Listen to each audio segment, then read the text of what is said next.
Welcome to YellBro. I am Jordan, and today it's going to be a Nick Fuentes and a Hasan Piker day because I feel like it.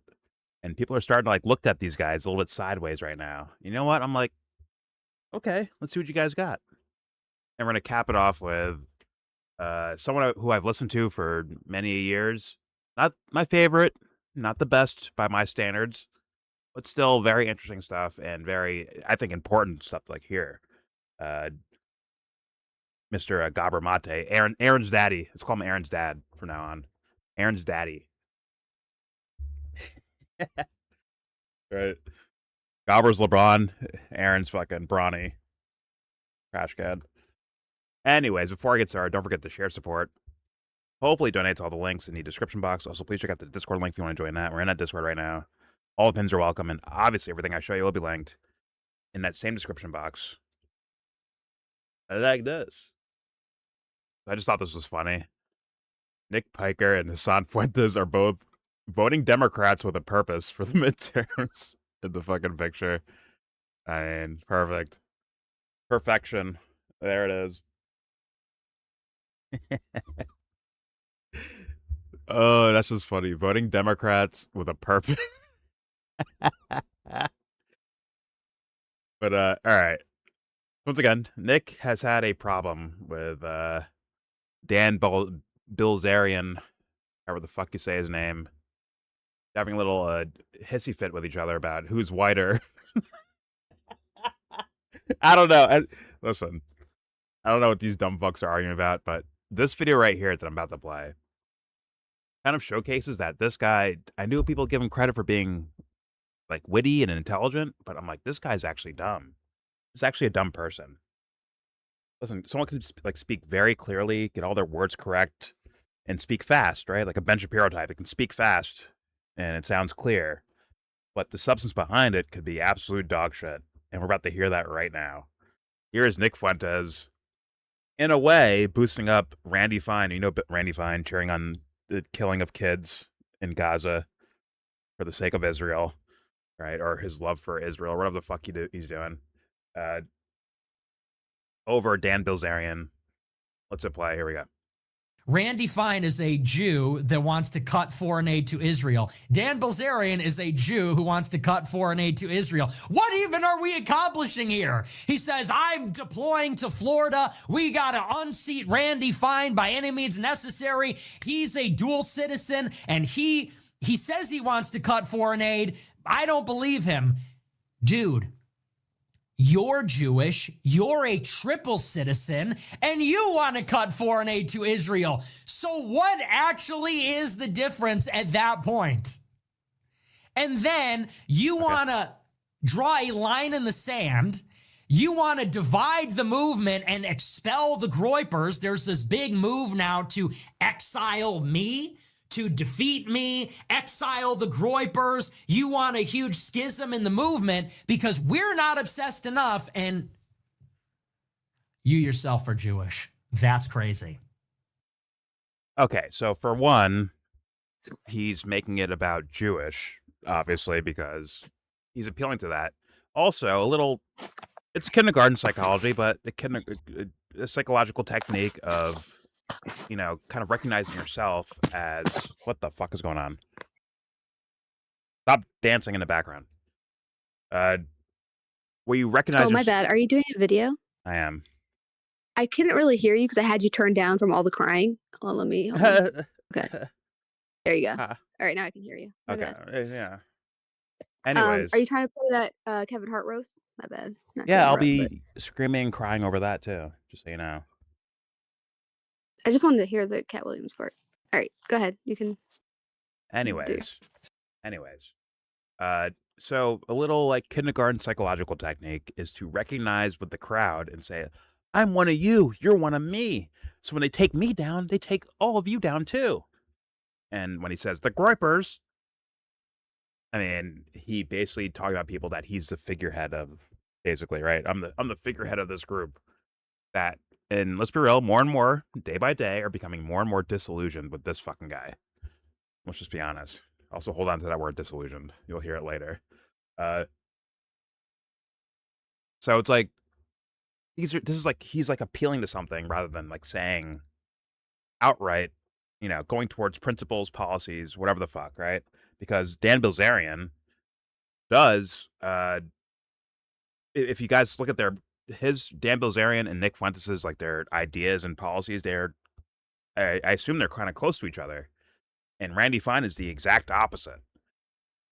So it isn't just, no more aid to Israel, right? And that's a PR move too by Randy Fine and a lot of these guys. Netanyahu's been saying it. Lindsey Graham's been saying it. Like, yeah, it's now a thing. It's a PR move. It's a kindergarten one, but it's still a PR move, and people might get confused by it. And Nick is actually using that dishonest PR move as a way to take down his enemies, which are people that actually sound like they agree a lot more with what Nick says than anyone else does. I think they're all idiots and all kind of like disgusting ideas, honestly. But once again, just to keep it consistent, Nick, you have to agree with the Dan Bilzerian guy. He has to be the better choice for you based on the policy crossover. But he'd rather sabotage that than for his own personal sake, his own personal celebrity, than, getting shit done. So which means it's essentially a LARP. What he does and how he does it, he's just LARPing. He's not actually trying to affect change in the world. And I think Hasan Piker is kind of close to that. But we'll give it a look though. We'll find out.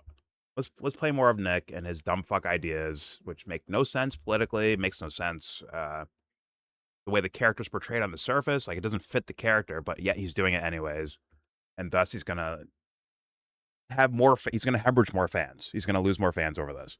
Let's play. Here we go. So that's your Groyper curse. I've never seen it move that quickly and that devastatingly. Oh, also, by the way, remember when he did an interview with Tucker Carlson and he's like, "Yeah, my producer, my best friend, he's Jewish. It's not about Jews. It's not about that." But yet, what's he gonna say here? What's he turning this conversation into? In one moment, it's about Israelis. The next moment, it's about, oh, you're Jewish. Which is exactly what Netanyahu does too, by the way. In one breath, it's Israelis. Another breath, it's Jewish. Just to, like, once again, kindergarten PR psychological moves. Let's play. Here we go. Yeah, almost like he's getting paid by the same side. Look at that. Interesting. Let's play. Here we go. Yeah, the cowboy talk. Last week it was Casey Push. Cap. Casey Push runs for governor in Ohio. He talks trash about Here, me. kitty, He loses by 62%. And then the next day, he's in the hospital for some reason. He wakes up the day after Vivek Ramaswamy curb stomps him into the ground. And he says, I was in the hospital all night.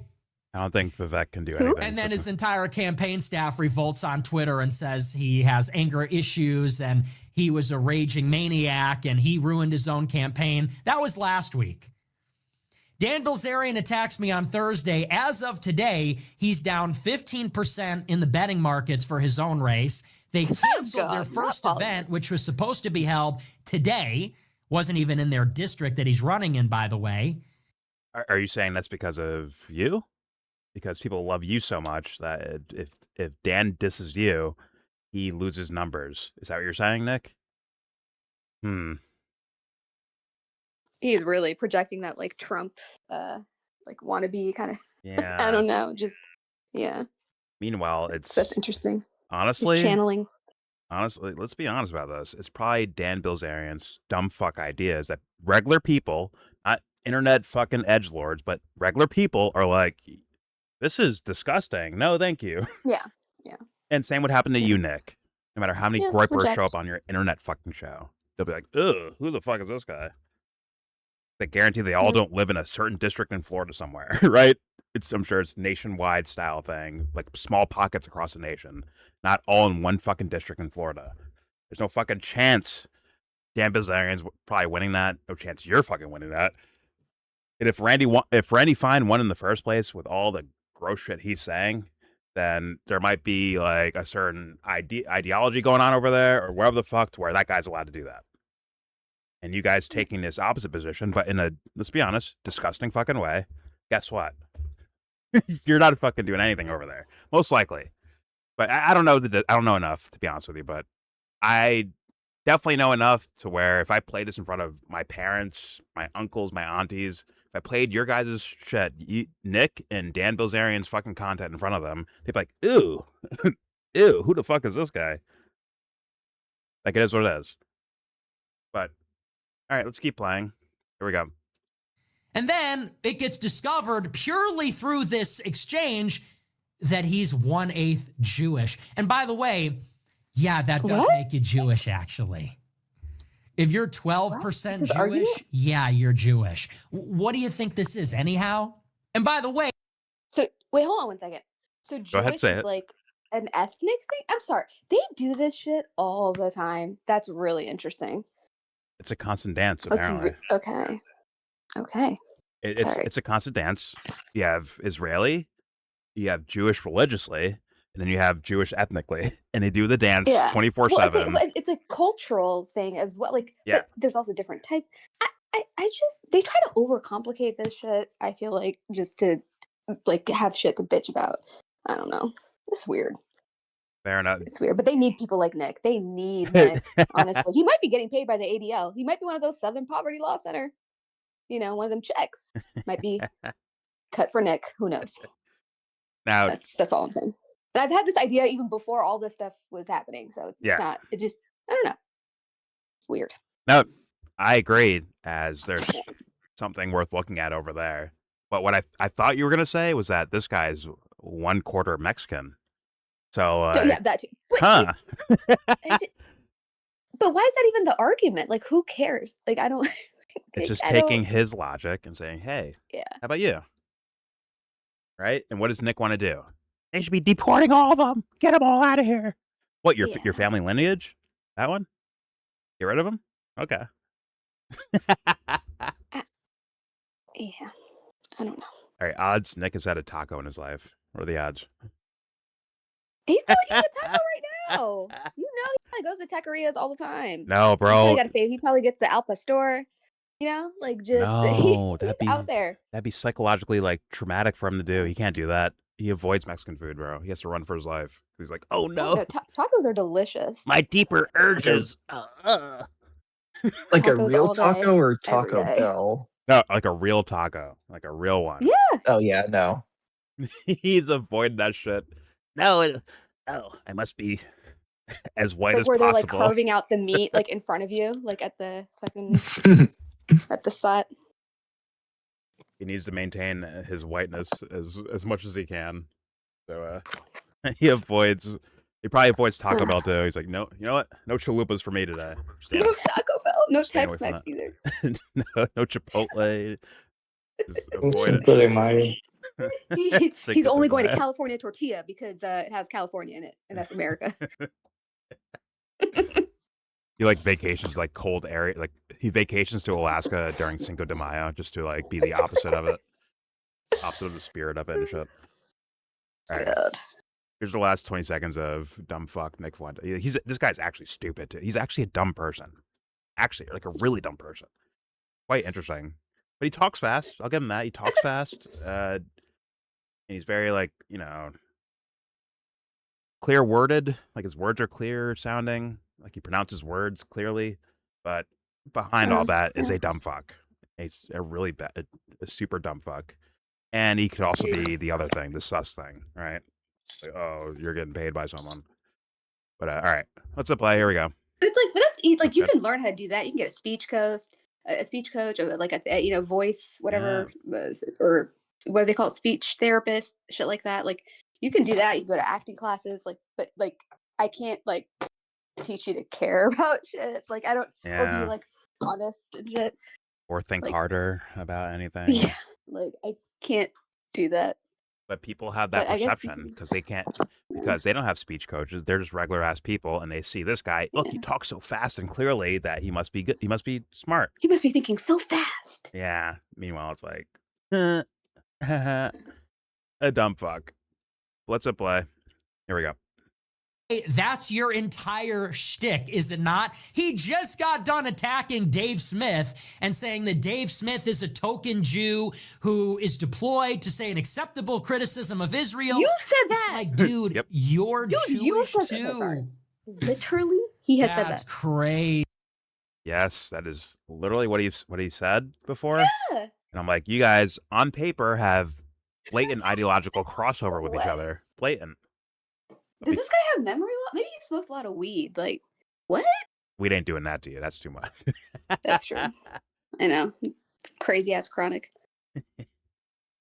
But once again, Okay. it used to be about like, hey, politically, Israel's doing this. They're taking our money. They're doing this. They're doing that. We don't like them. And now it actually is about, hey, you're Jewish. That's my But problem. it was always about the Jewish thing for Nick. I It was know, never about but like, on oh, because they're paper. hurting, Palestinians or whatever. Like it was always that.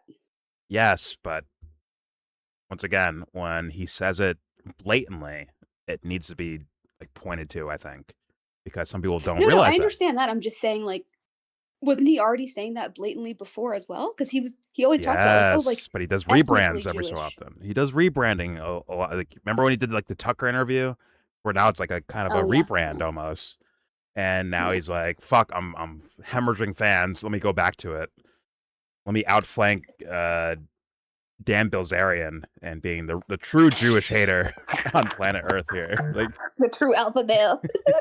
it's just like, yeah. It depends on who he's interviewing with too. What was that? What'd you say? It depends on who he's interviewing with too. He kind of adapts to their Oh yes. preferences. Oh yeah. That's true. Actually, yeah, the Tucker, yeah, the Candace one too, right? Where she asked him like, "Hey, it's not about Jews, right? It's about." Oh no! Hey man, my best friend is Jewish, right? But now, Yeah, Darren Beatty. fast forward to now. Now it's about they're Jewish. Well, you could definitely see the way he tries to ally with these like interviews. He thought he was getting that with Candace initially, until later into the interview. But like, you see how he interacts with Alex Jones and just everybody who he interviews with. He Steven really tries to Crowder. ally. But unless if they become adversarial, then he'll do that too.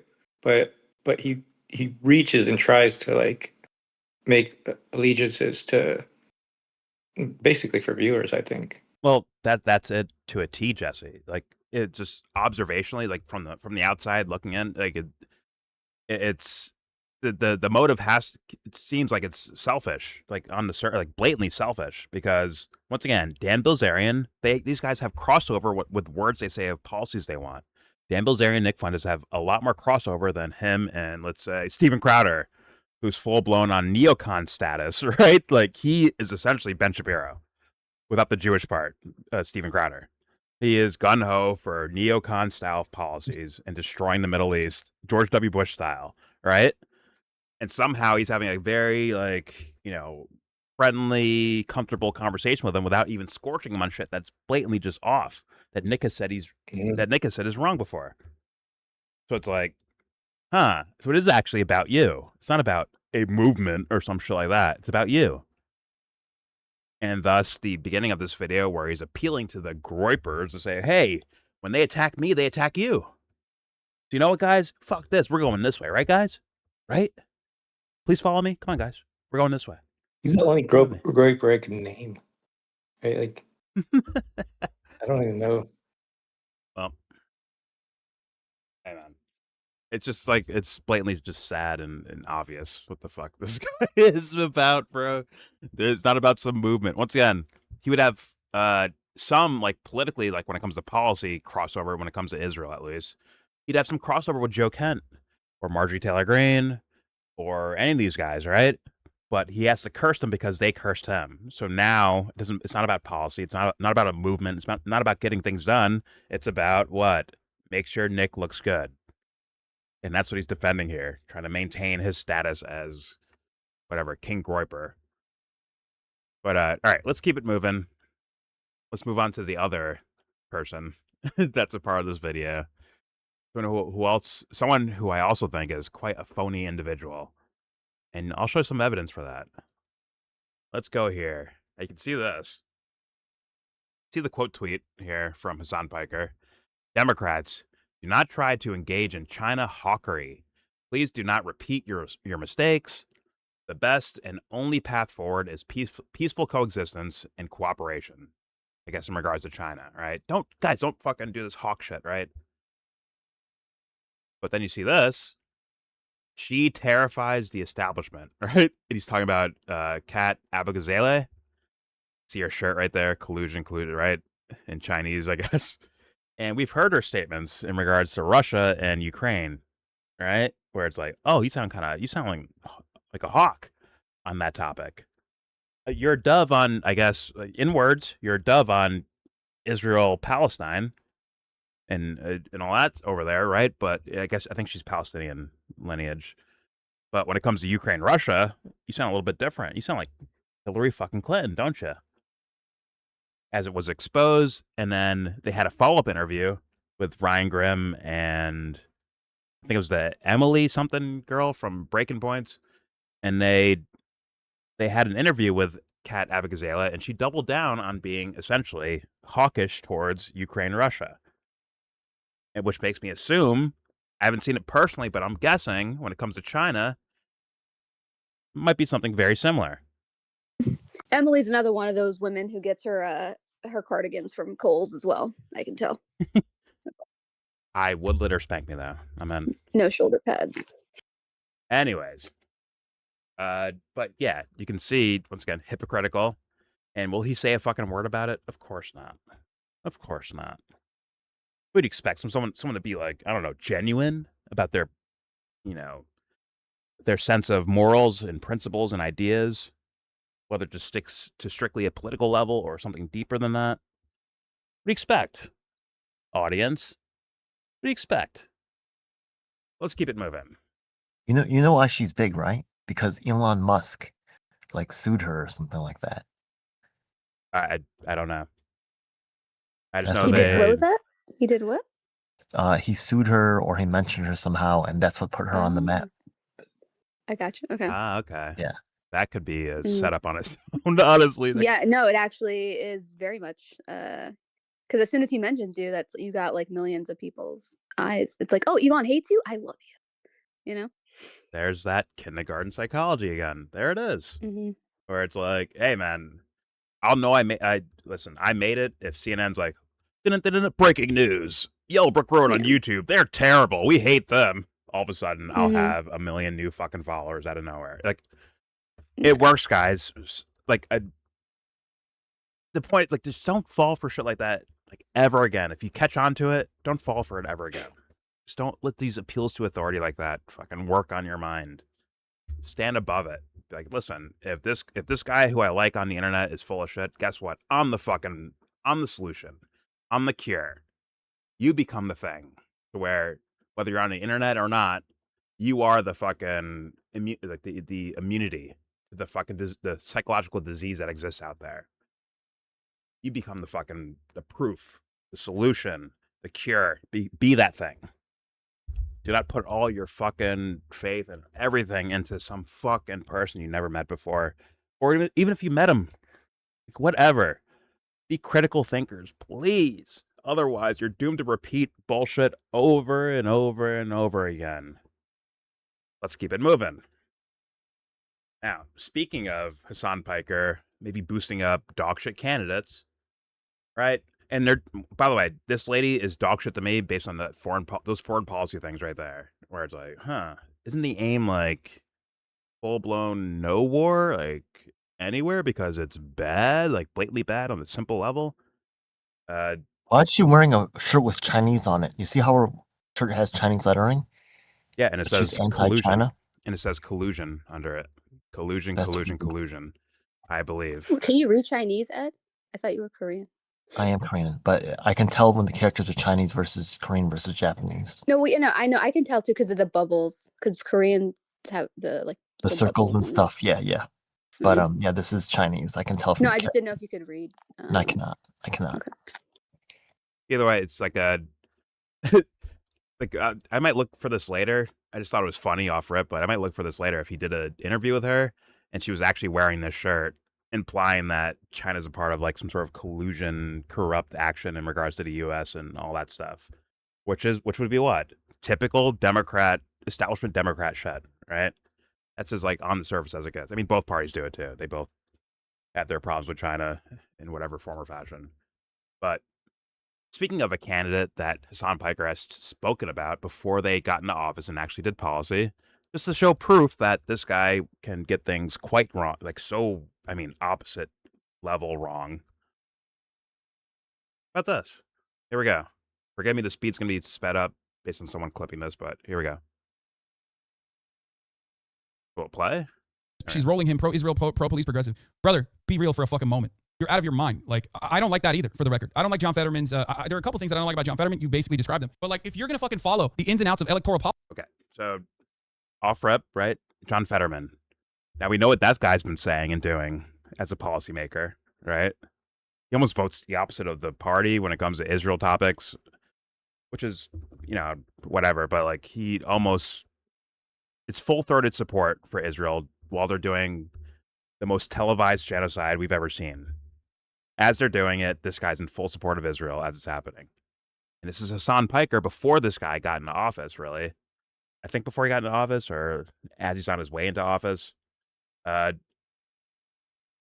This is Hasan Piker before that. Here's your political genius. Here we go. I don't like John Fetterman's, there are a couple things that I don't like about John Fetterman. You basically described them. But like, if you're going to fucking follow the ins and outs of electoral politics, how the fuck are you going to shit on John Fetterman? You're in the shit just like we are. You know what I mean? This is what you're going to get in Pennsylvania, especially. What are you expecting? He's super pro-labor. He's a pro-Medicare for all. He's been a big Bernie supporter since the jump. And this interviewer is not fucking running around and being like, well, that means nothing, literal nothing. Okay, well, again, you know, I am a political commentator. I'm gonna talk a little bit about marginal change every now and then. And I will go so far as to say that more John Fettermans ultimately is a good thing. Straight up. John Fetterman is a good candidate. If the Democratic Party was comprised of more John Fettermans, the Democratic Party would unironically be significantly closer to pushing for socializing key aspects of American existence, 100%. What I'm simply stating is, I mean, leftists need to stop looking at a gift horse in the mouth, okay? But leftists, of course, have this painful inability not to apply the most vicious and bad faith critique to people that are on their side. She's rolling him pro-Israel, pro-police progressive. Okay.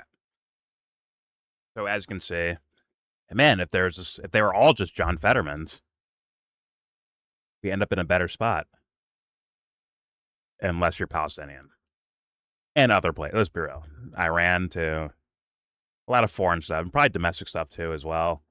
But there you go. A guy who's not looking for character. Yeah, no, I don't know if you've ever seen the guy in interviews. Like, he's kind of a weirdo. Like, he is. I've seen some stuff here and there. Yeah. Yeah. He's not some like just regular guy wearing a hoodie because he doesn't care. Like, there's something else happening here. So. Now, here's the thing. Anyone can get something like, I'm not mad at someone for getting something wrong, right? Oh, I got this wrong about this person or about this policy or this person doing a policy or signing on to a policy. Maybe I got it wrong. That's fine. We get things wrong. We're not, we don't know everything about everything that's happening in the world, right? At all moments in time. We don't know all that. But you do have to do like a reassessment when you do get things wrong, right? So that you can avoid doing it again, right? I don't want to fuck up again, so let me like reassess it.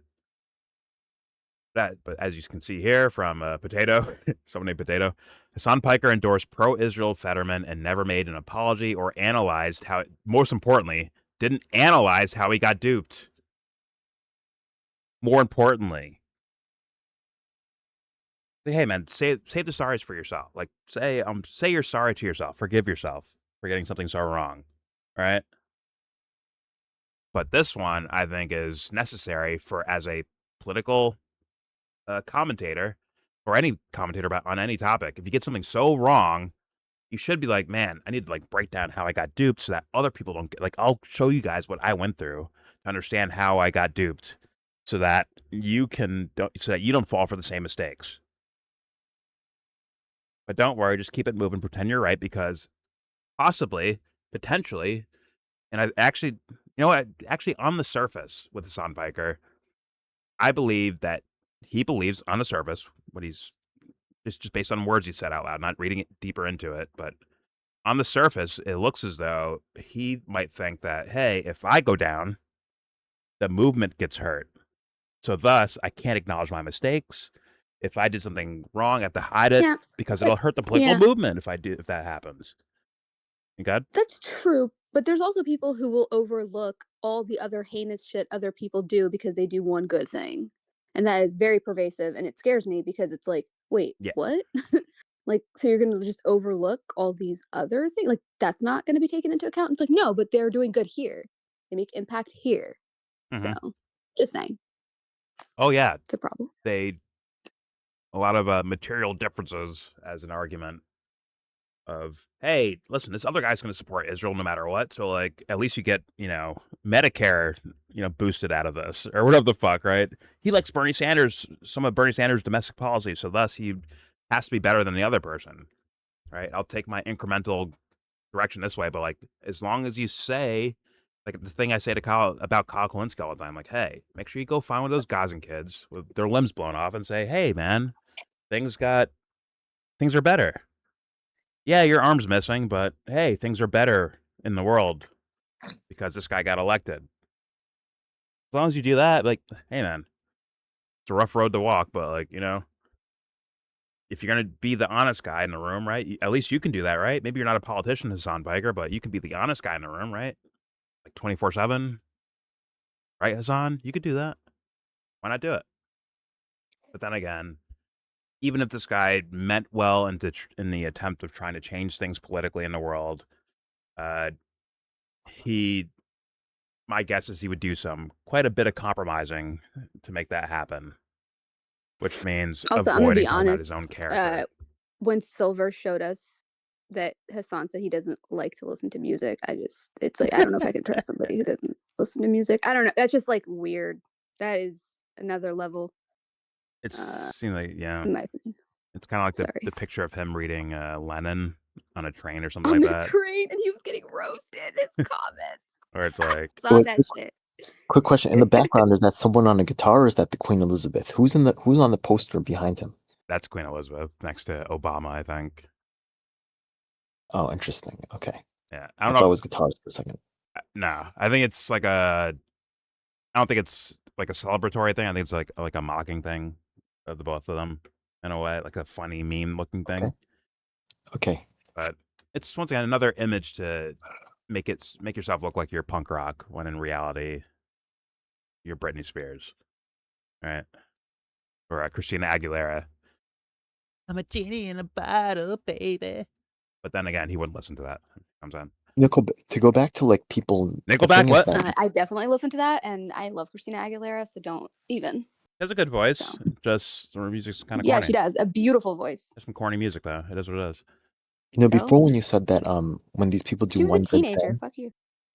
and then they make excuses for all the rest of it, it's because these people represent an avatar for a lot of people. They're actually right. They feel that because they're saying things that they feel similar to, they feel that these people are like themselves if they were listened to. So they feel like, if they feel like this person's success is the basis for their own authority. I agree with that. I'm not going to say everyone's like that, but I think large portions could be suffering from that phenomenon that you just said right there. That's why they get so absolutely agree. defensive. That's why they get so defensive and overlook the problems because that threatens their own identity. Yeah, man. That's what I was saying with Nick as well, where it's like, hey, they're attacking us, the Groypers, right? Where like there's like a social identity there that they may be worried about. Like if it's being attacked against Nick, it's like, oh, it's like you're hurting me too, right? Which is quite dangerous.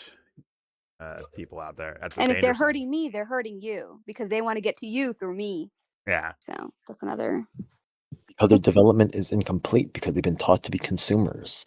They've been taught to be reliant on some external force instead of building their own internal strength. Yeah.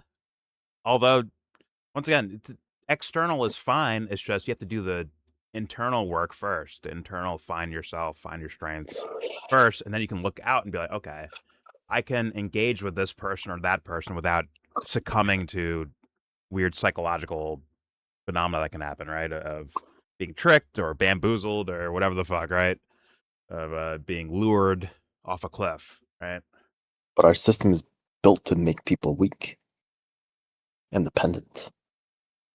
Well, dependent, sure, but the To me, the problem is psychological dependence. That's the scary one because that leads to the physical dependence in a way. Once you get the psyche, you got the person in a way. In a way. They're never yours, they're never theirs, but, you know, still, it'll like the phenomenon will play out like it is theirs. Like they actually have captured someone's mind. But speaking of psychology, we'll go on to Gabor Mate speaking with Hasan Piker. Hasan, who, once again, I don't think knows a lick about psychology, really, unless you can transform it into politics somehow. And a guy who I have respect for, Gabor Mate. I listened to some of this last night. I was quite upset because you want to hear a sense of wisdom versus a sense of just social aptitude, right? Like where, yeah, trauma is a big deal when it comes to people and behaving in the world, right? But it has to apply everywhere. It can't be selective for, hey, this guy is on drugs or this guy did a shooting. It has to be looked at everywhere, including the person sitting across from you, Gabor Mate. Why not, like, hey, why not just talk to him as though he's brand new? He's not, well adjusted to the world, right? Who knows? He could be going through psychological problems. So why not question in that direction? And all of the political shit that Hasan Piker is going to throw into every statement, class consciousness, and economic woes, and the 1%, and communist versus capitalist. Like, why not rip those? Why not walk through those things, rip them apart, and make it right down to the base level of the mind, right? How do these things happen in the first place? The mind. But let's hit play. Here's Gabor Mate with Hasan Piker at the Web Summit. Where's my Michael Tracy video at? What the fuck? Here we go. Honored to be on the stage with you. If we're being real, I've wanted to have a conversation with you for quite a while, and I'm already lagging. Let's just reset this. Try again. All right, there we go. Also, fuck the Red Sox. All right, here we go. And I'm glad that we got to do it in your hometown in Vancouver. Beautiful. Triggered much? In very intimate, setting. Very intimate setting. Yes, Yeah. of course. Yeah. So I don't know how this is supposed to be. I guess it's going to be a back and They're forth. beating the Philadelphia right? Hokies right now. A regular conversation. Fuck the last time Phillies, I did too. one of these, I had a journalist. Yo, Al Qaeda, you need something to blow up, then? About what I do. There you go. Yeah. But given that I'm the media figure and you're the prolific author and academic, I get me in will trouble ask on you YouTube, some actually. questions instead. Hopefully that's okay. Let's see how it goes. All right. Filled with so much hate. Let's start with somewhat of a cliche, Yeah. a question that you've probably answered a million times over your career. Yeah. How do you define trauma? Sure. So, trauma literally means a wound. That's the Greek word for wound or wounding. So trauma is a wound that hasn't healed. So it's really important to understand that trauma is not what happened to you. Trauma is what happened inside you as a result of what happened to you. So if I sustain a blow to my head, that's not the trauma. That's the traumatic event. The trauma is if I develop a concussion. So trauma is a wound that hasn't healed. And of course, that can happen physically or psychologically. In fact, you can't separate the two. Yeah, you've... Okay. I say fair enough to that definition of trauma. But something is required that, let's be real, like, he can't answer, I can't answer, as far as, like, putting it on a table in front of you so that you can observe it yourself, right? It's just not doable. But the idea is, like, the idea of the observer, right? What is the thing that's observing the traumatic event or suffering the physical trauma that builds that deeper trauma thing, that psychological trauma? That's like, who is in the trauma sense of thing? Like, who's stuck in it, right?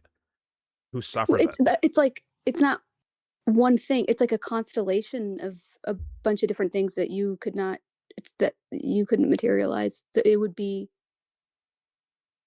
like, usually it comes, sometimes you don't even know that you're traumatized, right?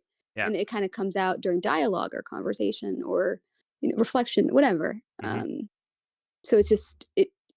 Sometimes you don't even know that that's maybe what that is, and maybe like what maybe like you're going through, but you don't have like the word for it or like the way to describe it or something. There's Yeah. yeah Like the idea, like, man, I feel down today, but not realizing yeah.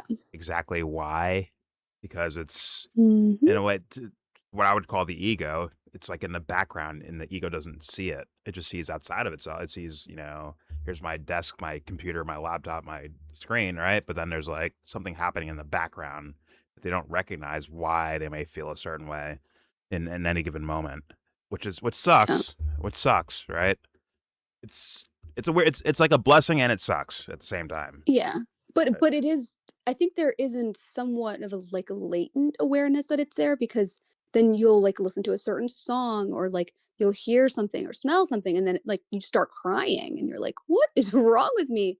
mhm. Or you start laughing or whatever it is. It Mhm. doesn't necessarily have to be like, it like you're like down about it. You could have a Oh very yeah. unhealthy reaction to it, right? Try to like fight it off or yeah. Oh So yeah. And like you said, like the happy things are back there too. That's why I hmm say like, I say this all the time. It's the only way to fly. To know thyself is the only way to fly, because as you take your flashlight, walking through your own personal psychological factory of getting all the details of all the, oh, that's gross and bad. Oh, that's fucking awesome though. You get to find the awesome stuff too. And you get to actually yeah. fully fledged enjoy it. And then we start like engaging more externally, your eyes are open. It's like, hey, nothing's getting past me now. Now I'm gonna like look at all this stuff that's happening in front of me, observe all of it that I can get my hands on, yada yada yada. And if shit goes sideways, I know where to look. I can go back to my Yeah. factory.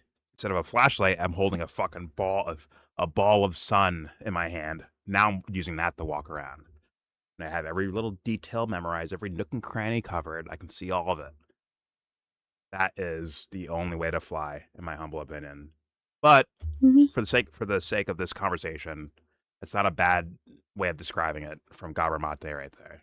Once again, I No. respect. I have a lot of respect for Gabor Mate, and I like the way that he even talks about like ADHD and kind of Yeah. a lot of these like hyper active kind of attention deficit whatever disorders, and Yeah. he actually ties that to trauma. Like so, I I I, I like his work on that. So Yeah. I'm just curious where this conversation's gonna go with this song. He is definitely, in my opinion, an empathy first guy. Like he will go Yeah, empathy yeah, first. But yeah, once again, as beautiful as flowers and rainbows are, there's also the dark woods over there, and that needs to be addressed as well, where it actually is on the person. Like, oh, this is on mm, you. You need to deal with this. It's not some happy sunshine thing. It's a scary thing. It sucks seeing the worst yeah. aspects about yourself. That sucks ass. It's probably the scariest thing on planet Earth, honestly. And I don't know. Yeah. that needs to be looked at as well. But you know, Yeah, like the happy-go-lucky. I mean, it's fine if that's like naturally how you are, whatever. Maybe it's like a fucking negative ass bitch, but I don't know. Sometimes it's just like, why are you smiling? No offense, sorry. Smile, whatever. But yeah. all the time, looking crazy. Anyway, go ahead. All right, let's see where Gabor and Hasan go. Actually, I forgot to say it. Sorry, it's not Gabor anymore. It's Aaron's daddy. Let's hear Aaron's daddy and Hasan Piker. Here we go. Talk about the distinction or the root of the word trauma. Do you want to talk about how it's evolved from being understood as something that is often physical to how it manifests in the body and in the psyche? Well, again, Again, it's Canadian. Western medicine makes the unscientific mistake of separating mind from the body. So they'll think of psychological trauma or physiological trauma as being different. But I can tell you a number of things. I can tell you that, for example, women with severe post-traumatic stress disorder have double the risk of ovarian cancer. In other words, the trauma shows up not just as a set of psychological disturbances, but as disturbed physiology in the body. American black women, the more experiences of racism they have to endure, the greater the risk for asthma. So trauma actually causes inflammation and narrowing of the airways. I could go on. Canadian study, men who were sexually abused in childhood have tripled the rate of heart disease, regardless of whether they smoke or drink or not. So that, again, the trauma psychologically that they endured translates into physiological effects. Not to mention, we're just 10-minute taxi ride or 5-minute taxi ride away from Vancouver's downtown east side. We're talking in Vancouver here. This is North America's most concentrated area of drug use. It's a severely addicted area. People are injecting and dying in the streets, just a few blocks away. And I worked there for 12 years.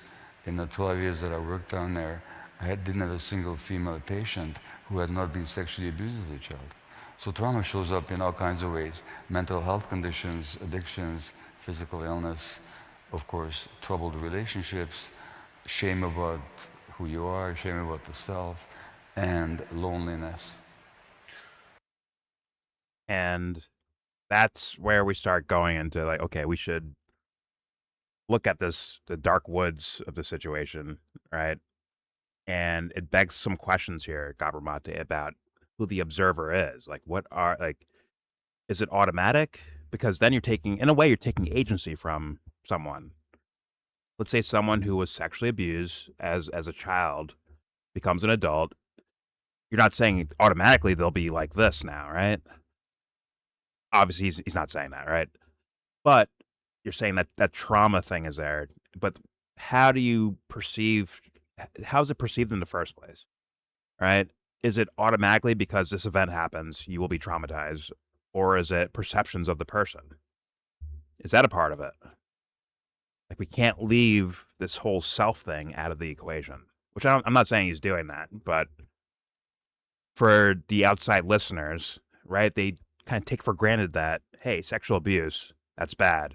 Hey, and overdosing on drugs, that's bad. Someone like, for not sexual, just like violently abusing someone their whole life or childhood or whatever the fuck, right? We take them for granted as being bad versus like really digging in. Like, why is it bad? Why is it bad? Like, really go into it. Maybe there's some people that live happy dappy fucking childhoods and then want to get beat up when they're older. Sexually beat up. As in like some fucking, what's it called?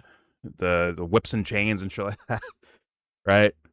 They want to S&M. They want to get out of normalcy and experience something that is taboo or not on the normal social scale. Right?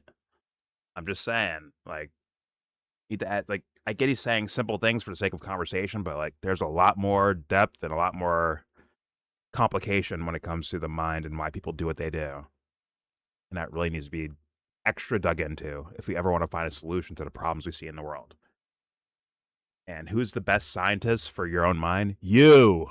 You're the best scientist for your own fucking mind. Right? Because there's certain things that other people can't see. Well, I'll say this. In a woo-woo sense, I think there is a seeing, but not from that thing that I call the ego. That's not observing it, typically socially. I think it's possible for the ego to do that, but it would require some hefty work on their own selves to be able to even see that, even smell it somewhere. So thus, you're, once again, typical social, the world we live in right now, probably not happening right now. I'll say that. So thus, you can't really share your full experience, not just, hey, I was raped as a kid, hey, I was beaten up as a kid, right? People can understand that, but like the observer, how did I feel? Like, who were you in those moments? What were you going through in those moments? That's the thing that's hard to portray onto other people. And unfortunately, in my humble opinion, not saying it's on its own like negative, but the way we use it is quite negative, is the sense of like, well, I'll relate something that happens to me to others outside of me, right? When it comes to, well, this is bad because the world says it's bad. What were we talking about the other day? Pedophilia, right? We're talking about that. And it's like a person who's engaging in that, or even thoughts of it, right? they're viewing it in a way that's coming from society outside of them versus their own actual introspection about it. So thus, it is viewed as in fact, they might get more people to lean into it because it's so negative and taboo, and you're not supposed to do that. So thus, they might lean into it. Actually, funny enough, or not really funny, but you know what I mean. So it's like you have to have that little divorce thing happen to where you separate me from the world. You can't fully do that, right? But like perspective wise, separate yourself from the world and really engage with yourself, and then take a look at the world and really engage, then start really engaging with it. Say if the world says, hey, you know, beating children is now all acceptable and awesome. Everyone in the world does it. Everyone does it. And you could be that one person that says, no, not me. Because I investigated the idea. I looked at it. I said, no to this. And if the world says this is okay, I still say it's not okay. Right? But we do a lot of, let's be real, we do a lot of borrowing out here. And there's nothing wrong with conditioning, by the way. People think I have a negative view of conditioning itself. I'm saying you have to create those separations of conditioning in you to then come back to it and be like, okay, I accept this conditioning.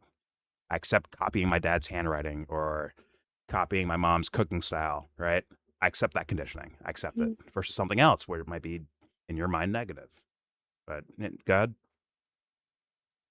Yeah, it's like the thing that scares me is almost, and I'm not saying this is like necessarily a new thing, but it's just something that I notice where it's almost like, well, it's inefficient to like continue to think about it yourself. Like, let me just see what this, like, what it's not just ChatGPT. Of course, you had Google before that, but I don't know. I feel like that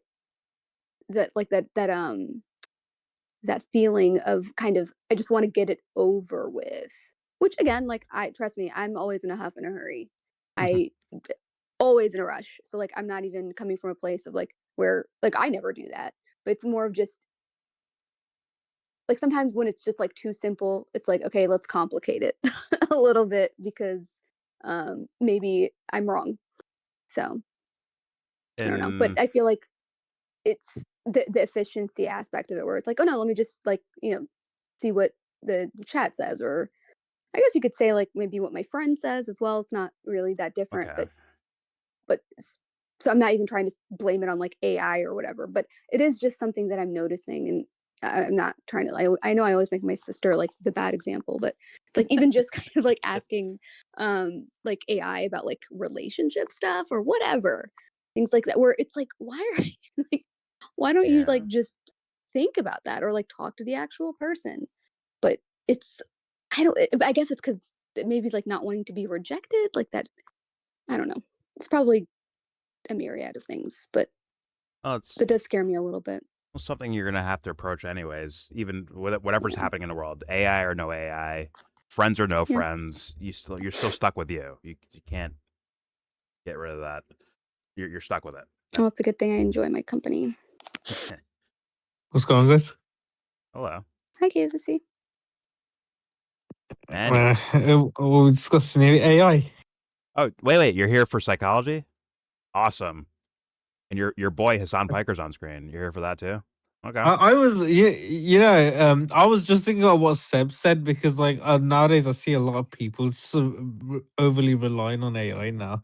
My best mate that I knew since secondary school times. A lot of the times, like we talk about, I don't know, like when we talk about, I don't know, like digital games or physical games on PlayStation or something like that. One of the very common things he says is, "Let me ask ChatGPT." I hear that nearly all the time now from a lot of people. The new Google. Exactly. You know what's, I've never had ChatGPT on my phone, never. I've never had it on my phone.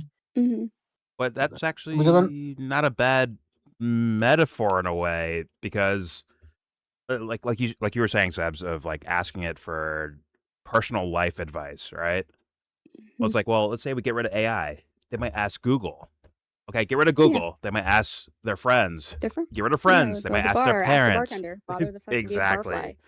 And I'm like, on a phenomenal, like on that level, like, is there a real difference there? I don't think so, No, really. I don't. I really don't think so. I guess maybe it's just like it seems like it's more extreme because like we're just seeing so much of it because we have access, right? Just because of the technology. So I mean, maybe that's why it feels more than it actually is. But I think it's probably it's always been there. So. Yeah. But then there's like parents didn't always know the answer, and neither does ChatGPT. no, but there's like like something that's so separate from yourself, right? When it comes to like, hey, what is the best, graphics card for my computer, right? Where it's like you're not an expert at it, you don't know about it, right? Yeah. It's out there somewhere. It's a graphics card that someone else made halfway across the world, on and so forth. Like, I understand why you use it for that, right? It's like using Google or asking a fucking technician that knows how to do that shit, right? You look outside of yourself to find out about something outside yourself. But when it's about you, imagine asking someone who's 10 million miles away to ask about your own heart. Like, that to me is crazy, and that will never work. It'll never ever work. People might try this. They might go this direction socially, but it's not gonna work. And at the end of the day, and honestly, I'd like just like full disclosure, I really don't have an issue with people like using AI in terms of like trying to get ideas or generate things or whatever, because at the end of the day, like, you're still going to have to make a judgment call of what looks appropriate, and you're going to have to like put that together and send it to somebody. So and then someone who might have way more knowledge about that thing is going to look at it and be like, that shit doesn't make any sense. So like, you can't actually get rid of like the work, like the hard work is like that rigor, like that attention, like that reflection, all of that, right? Like that, like rethinking, just kind of contesting, things like that, like contradicting, that still has to be there, like to kind of check it. Because if somebody knows what the fuck they're talking about and you just kind of put, oh, generate this, thing, and I'm gonna, send it over, someone who might have like, years and years of like deep experience in that thing, they might look at it and be like, what the fuck are you talking about? Yeah. Like, what is this? So it's like that. So I don't really care so much about the ChatGPT, because at the end of the day, it's your judgment. You're going to be the one that puts it together and think that this is okay. So I don't know. I agree. And as much as my personal belief is that these faculties will not just go away, they may be a little bit more dormant for certain individuals, but you're not getting rid of the whole phenomenon of it at all. Yeah. But it is, you should be mindful that people are trying, in my humble opinion. People are trying to erase certain things, in my humble opinion. Like, this pesky conscience is in the way of my work. Let me turn that off. And if you have a machine that can, in a way, do it for you in a way, why not? Yeah. I'm already aiming at that anyways. But all right, let's get back to this. Here's more of... Well, it's like, then why do you even want to do that thing anyway? Like, if your pesky conscience or your feelings are getting in the way of like the thing that you're trying to do, why are you even trying to do that thing in the first place? It's going to be based on like whatever exigence you have, like, to act or like to even diagnose that that's the problem. Like, that is based on your feelings, period. Well, like, they might look out into the world, right? And see, look at Bob, the super scientist, or Bob, the super athlete, or Bob, the super filmmaker, where it's like, damn, nothing phases these guys. They don't ever sweat. They don't ever look nervous. They're so charismatic. I want to be like that. So how do I bury this pesky anxiety? Right? Those internal things where it's like something that's shaking you psychologically to where it actually shows up in a like physical form, possibly. Right? Like, how do I get rid of that? And it's like, hey, maybe you got to bury those things and pour as much, tons of dirt you can on top of it to keep it away when you're talking to a girl at a bar or doing a speech at a conference or whatever the fuck, right? Like, that is an actual thing that exists that people try like, to do. Like, maybe somebody gets the opportunity, your friend gets the opportunity you wanted, and you're envious of that, because that happens. It's like, that's something that you have to kind of just acknowledge. Like, for me, I didn't always used to be like that, but it's like, oh my God, like, I'm so fucking envious of like that thing that you got, but I'm so happy for you, but like, fuck you, right? Like, I wanted that shit too. Like, it's okay to like grapple with that. It's actually healthy, and not just like, oh yeah, I'm so happy for you. Fuck Sydney, like, what? So wait, Sydney with the good genes? Sydney Sweeney? And it's Becky with the good hair, actually. Oh God, when Jordan said Bob, I thought he was about to say Bobby for a second. Oh my God, KSC, leave your And dog that's shit a troll. wrestlers out of this. Leave your dog shit wrestlers out of this. Leave him out. Bobby fucking Lashley. God damn it. Wait, the guy who never failed a drug test. Oh my god. Anyways. But yeah, you should grapple with those things, I'd say. But I mean, it's normal. Like it's human to kind of be like, oh damn, like I wanted that too. But at the same time, it's like you can have wanted something and then you don't get it, but you could still be like just as happy for the person who did get it. yeah. Like I don't know. It's just, and then it's also like, why do you even want that thing? That's a whole other conversation. But yeah, I'm gonna disagree in saying I think they can be overcome, straight up overcome. I don't get those feelings of like, you got that and I didn't. Right? I understand, like, I don't mean I it in want like a that. you got that and I didn't. How do I It's get more that? of like, oh, like I wanted that too, but it's like, but I don't have it, and that's okay. Like I can still be happy for you for getting Oh it. yeah, But okay. I'm not gonna like, I think that you should be ashamed of that feeling and act and not like acknowledge it, because I think it's Oh no, part of yeah, like okay. getting over it is like that acknowledgement. Like in order to get past it, you have to like actually confront it. There has to be a clash. Okay. Yeah, In my okay. opinion. I agree with that. I was thinking of like, because I think about it like, I like the way Michael Tsarian actually worded it of like jealous. Like what you're saying, he would say like, oh, that's like jealousy, but that's fine. It's like, oh, you want something that you see in the world, like, oh, I want to have that or I want to do that, but it didn't happen, so I'm a little bit jealous of this situation, right? Of being able to be there, versus what he would call envy, which is like, it's not only do you want to have that position, but you don't want them to have it either. To where like it's a super negative thing. That's more of the way I look at those words. Okay, so like that different. Okay, gotcha. Not that It's I a think you were different saying definition that, of but envy. yeah. It's just No, I'm more just talking about like confronting the feeling. Like what is that? yeah. Why do I feel that way about that? Like there would have to be a struggle there, like some sort of like psychological like self, like with yourself, obviously. But yeah, I just Agreed. But you do have to acknowledge it and clash, and and a lot of people don't like confrontation. True. But let's get back to Aaron's daddy and Hasan Piker. Do you want to make sure you got your cup of tea ready for this one? Oh my god. Yes, and your crisps. Get your bag of crisps. I'm hitting play. Yes, I'm hitting play. Here we go.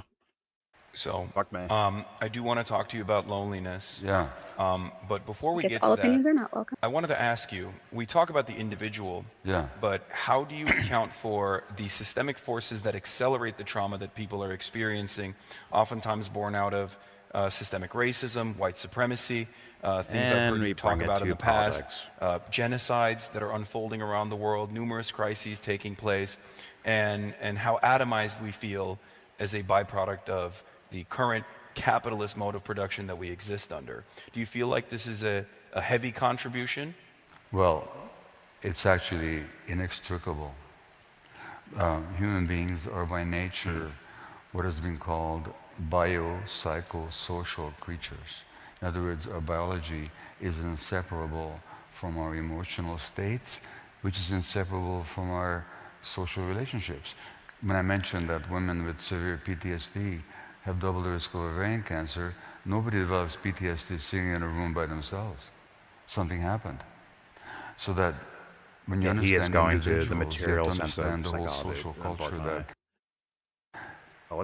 generates that individual's Someone's Twitch life recording. experiences.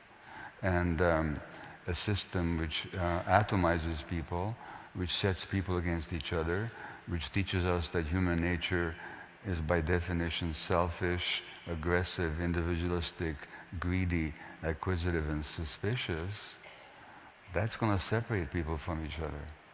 Now that view of human nature has nothing to do with real human experience. It has to do with the dominant view of a particular social system. But that will generate a lot of isolation, loneliness, and stress. So that you can, in North America, indigenous tradition, there's the medicine wheel, in which has 4 quadrants: the physical, the mental, which means emotions and thoughts, the social, which is a relationship with other creatures, and the spiritual, which is our creation with the whole universe. And rest means a balance. So I should say health means a balance in all those four quadrants. Now, that's not a mystical, naive, primitive way. That's actually what science has shown. So that the physiology is inseparable from our psychology, from our social relationships. So individual health very much reflects social circumstances. And in Canada, where we're speaking right now, Indigenous women never used to have rheumatoid arthritis. Now, today, in Canada, an Indigenous woman has 6 times the rate of rheumatoid arthritis than a Caucasian male. That's got nothing to do with gender or race. It's got to do with social structure, racism, and historical trauma. Okay. So, yes, I do believe, once again, that's external, socially conditioned ideas of stressors, yes, can lead to, right, because physical changes, right, for good or for bad, right? But once again, I like the idea of Batman, okay, that you can withstand all that. Which means there's something more to the psyche than just what happens in the external world, right? I've said this several times before of like, hey, let's say we take one of these school shooters, but whatever, MK Ultra them to where they think the most harm you could do, the most destructive thing you could do to someone is give them hugs. And they might run around, they might run to a school and start hugging everyone instead of shooting them. Because of the social conditioning of like, well, guns mean boom, boom means hurt, hurt mean bad. They can feel my pain now. Right? You turn into hugs, like, oh, well, if I hug them, they're having the worst day of their lives right now because I'm giving them a hug. Right? They're all germaphobes and giving them hugs. And it's like, that's, once again, socially conditioned style stuff. But who is the chooser, actor, reactor, observer in all that scenario? That is not what's being appealed to with what Gabramate just said. It really is, in a way, just in the words he said right here. We'll hear more from him later on, but like right now, what he said so far, it's kind of hyper materialistic to where it is based on maybe some people like fucking F metal rock. Maybe someone wants to treat their opponent in a basketball game like, yo, fuck you, I'm gonna shit on your life, bro. Watch this, I'm gonna cross you over, dunk on your face, embarrass you. I'm gonna make you have bad feelings by beating you in basketball so badly. Like, these things are like, I think these are faculties that we don't actually want to, that I don't personally want to give up on. I don't want to give them up. It's just the way he sees them socially expressed on like the way negative end of things. That's probably why he has a problem with it. But, and we were talking with Ghost about this, about fear, and so like, there's nothing wrong with fear. Nothing wrong with, these are part of your faculties. Shame or guilt, they're part of your faculties. But if you let something that's attached to your guilt, attached to your anger, attached to your fear, if you express something that you attach to those things, that's where it can become negative. And I have to ask that person, like, where did that come from? Where did screaming come from for you when it comes to anger? Why is it screaming? There's quiet anger, too. That exists as well. But why are you doing scream anger? I'm not familiar with that one. And it's like, did you borrow that from somewhere? Did you get it from somewhere? Like, hey, when you're feeling this, based on what you observe from someone else, like, hey, look at that person kicking garbage cans and screaming in the streets and all that shit. That person must be angry. Which means, when I'm angry, I do this now. Or this is sad, I cry. This is good, I smile. Right? Yeah. Too many of the social cues rather than breaking them, like, once again, smashing them to fucking pieces.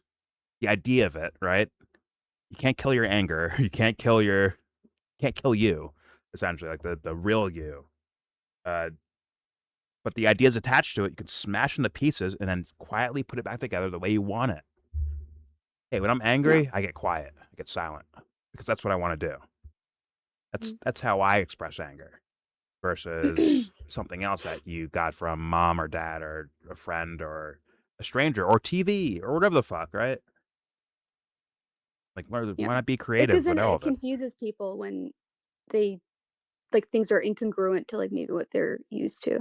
Like, because for me specifically, just speaking for myself, I'm just always loud. I'll be screaming when I'm happy. I'll be screaming when I'm angry. I'll be crying when I'm happy. I'll be crying when I'm angry. Like so it doesn't. It's just like a hot mess. But like that's just how I express myself. So it's like I'm just a loud. First, I'm very loud. That's just a fact. So but if I'm like talking in such an expressive way, then like sometimes people are like, oh, like calm down, like you don't have to get so angry. It's like I'm not fucking angry. Like that's just how I talk. So it's again, it goes to what you're saying in terms of like getting like if you're screaming, you must be angry. It's like no, not really. It could just mean like I care about the topic, not Yeah. angry. Well, I don't know. that's the Or it's outside. like, oh, if you don't show any expression, you must not care. It's like not really. And Yeah. again, like I've been guilty of making those judgments as well. So And that's like speaking from the experience. outside perception versus the person not knowing why they're doing what they're doing in the first place. That's where I'm Yeah. going in regards to all that. And that, to me, once again, the only way to fly, you have to dig into it. It's the only way to, But I in my think- opinion, I truly think that enjoy fun creates things issues in and engage in people's sad things. relationships and friendships and stuff in terms of Oh, yeah. Yeah, So- definitely. Where someone has an just idea, like yourself. frown means bad, right? You're frowning, that means bad.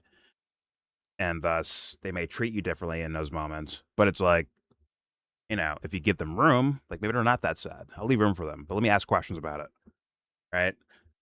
That's more of where I've found to go. But that's, once again, that's more externalized. I'm saying internally, right?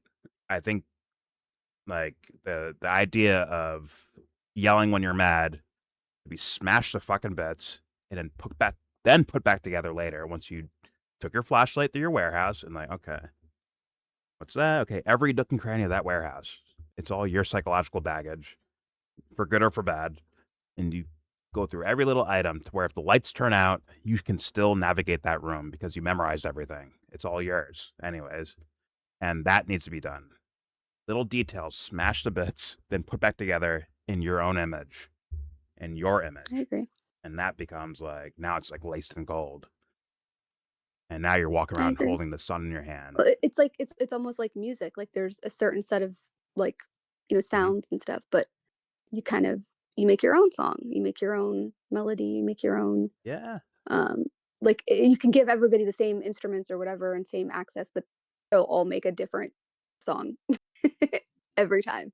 Yeah. So We all get our starter kits. We got our starter kits, but you got to advance for, in my opinion, for the world to be in a healthy spot and for individuals in their own lives be in a healthy spot. You have to make those breaks, break down these things, and rebuild them in your own image. Maybe they hand you a trumpet at birth, like, okay, this is your thing.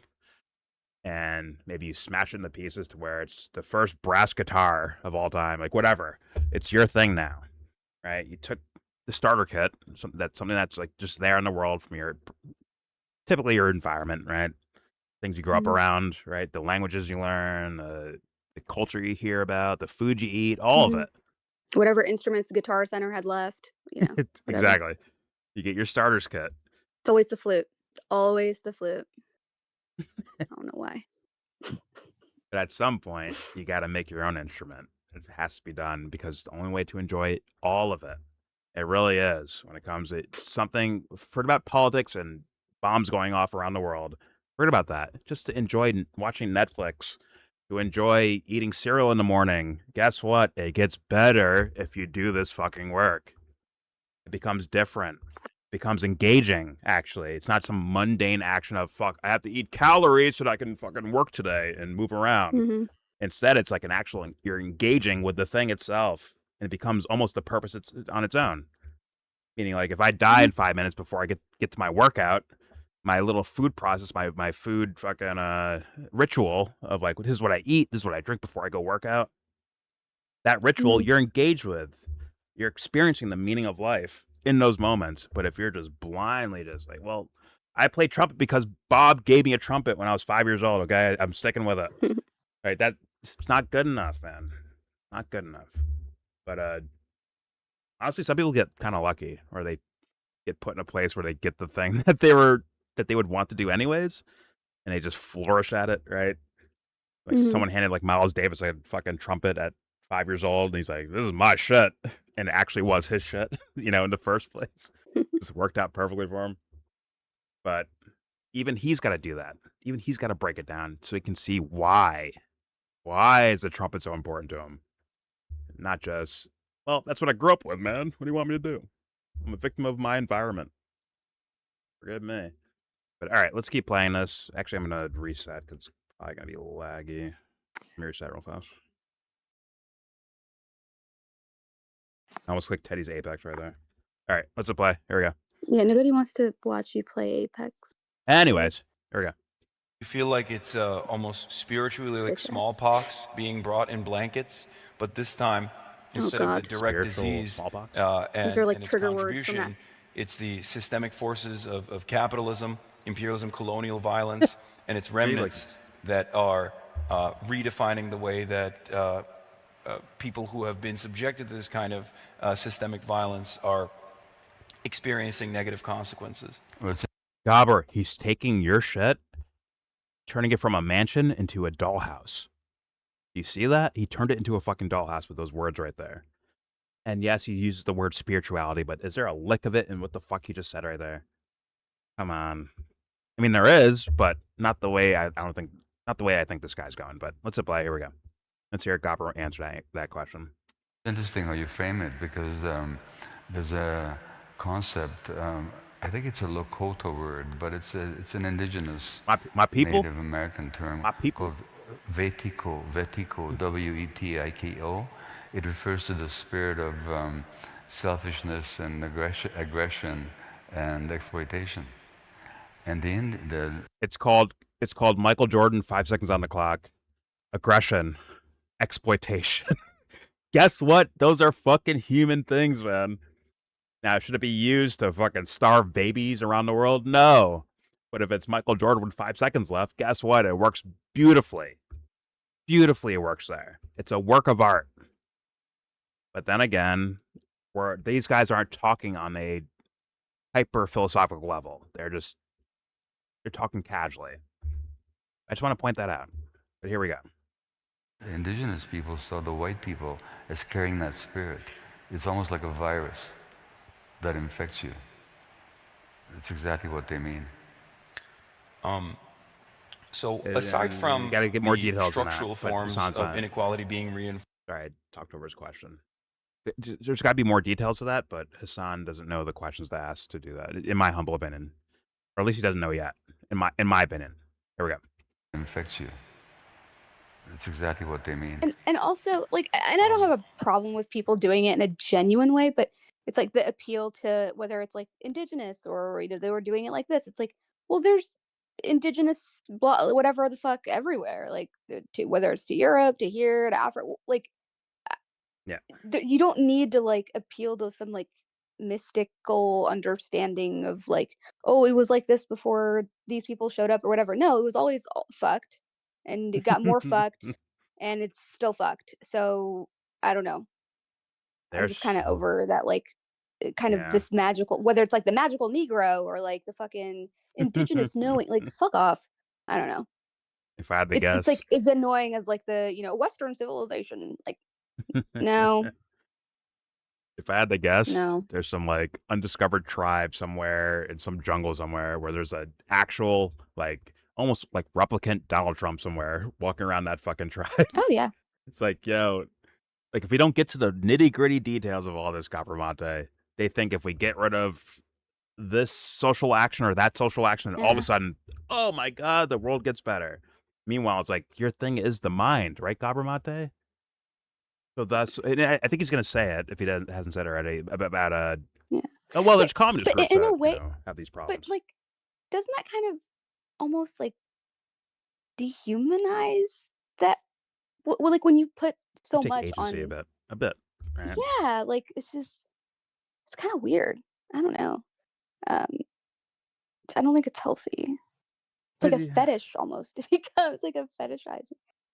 I don't know. listen, I'll empathize with, at least in words, maybe in words at least, right? The empathy first Mhm. thing, where it's like, oh no, look, they don't have Nintendos and McDonald's, so I feel bad for them, right? Type of thing. Or Sure. and then there's like actual things where it's like, oh, they don't have food, their clothes are all tattered, they're dying of these certain diseases and shit like that were handed down here by industrialization and all that stuff. Like I get that, right? But we have to be Yeah. hyper real to solve the problem. If you don't want that to exist anymore as an idea, it's not going to happen. Like if it's possible to do, it's not going to happen if we just sit back and just full blown like paint puppy dogs over top of them. They need to be real people with real experiences. Some of these guys might be fucking assholes. Some might be fucking kings, right? Or kings and queens. But some might be assholes too. We need to address all of it because it needs to be under like. In my opinion, if you want to fix things, the mind must be understood. It must be Yeah. understood. And it's hard to do that with other And then people. They need to yeah. do it themselves. So like, how do you know if they did that work or not? That needs to be looked into, in my humble opinion. But God. And they need to be careful because a lot of these white people going out there doing their little ayahuasca trips and shit with these fake ass shamans getting ripped off. So just saying, like y'all better be careful because, like, yeah, it's like, oh yeah, I want to go to Peru or like, I'm gonna do this like iboga thing or whatever, and Yeah. it's like yeah, there's a lot of Joe fake ass Rogan. motherfuckers out there who know yeah, they're they're preying on you. So I don't know. Yeah, I'm just saying, be careful, because yeah, it is. that Once is a again, thing. That is a very big thing. It's a big business, actually. Like it's like all over, like Costa Rica and like like these southern South American countries and like and now Africa too, especially like Gabon. So it's just interesting. So shout out yeah, to a movie called Please Give, starring I don't know. Catherine Keener, one of the goats. And in the movie, she's like, "Oh my God, sir! Listen, I don't need this food, but you do. You could have my like." They're walking out of a restaurant, and she has like leftovers in a styrofoam box or whatever. She's like, "Sir, you want this? This is for you." He's like, "Lady, I'm online to get into the restaurant. I'm not some homeless dude. Like, why are you doing this?" She's like, "Oh my God!" Like, but I get the intention, right? The point was like, "Oh, I see someone who looks like they're in need. Let me help them out." Meanwhile, it's just a old black guy who dresses oddly, right? He's just like, "Yo, like, bitch, I got money, bro. I'm about to go in this restaurant, get some good food." You know what I'm saying? But you get the And be intention. careful in DC too. You got them like bougie fucking homeless sometimes. Because I had one guy asked me for some like money and I didn't have it. I was like, I have some pizza though, and I gave him the pizza and I was walking. He's like, man, this shit's cold. I'm like, no, excuse me. I should have taken that pizza back, bitch. Anyway, so that's all. But yeah, Go ahead. No, it's like a part of all of it, man. Once again, if you want to like a fun, kooky way of going over morality, that movie might be it. Please Give, and it's a worthy movie on that front. But no, but like that's the idea though, where it's. I hope it's not that for Gabramante. I hope like it can be come in the form of a, once again, rich kid. LeBron's kid is Bronny James in front of you, Gabramante. Bronny James. He's got all the money in the fucking world. He's been rich since birth. He's good. He's chilling, right?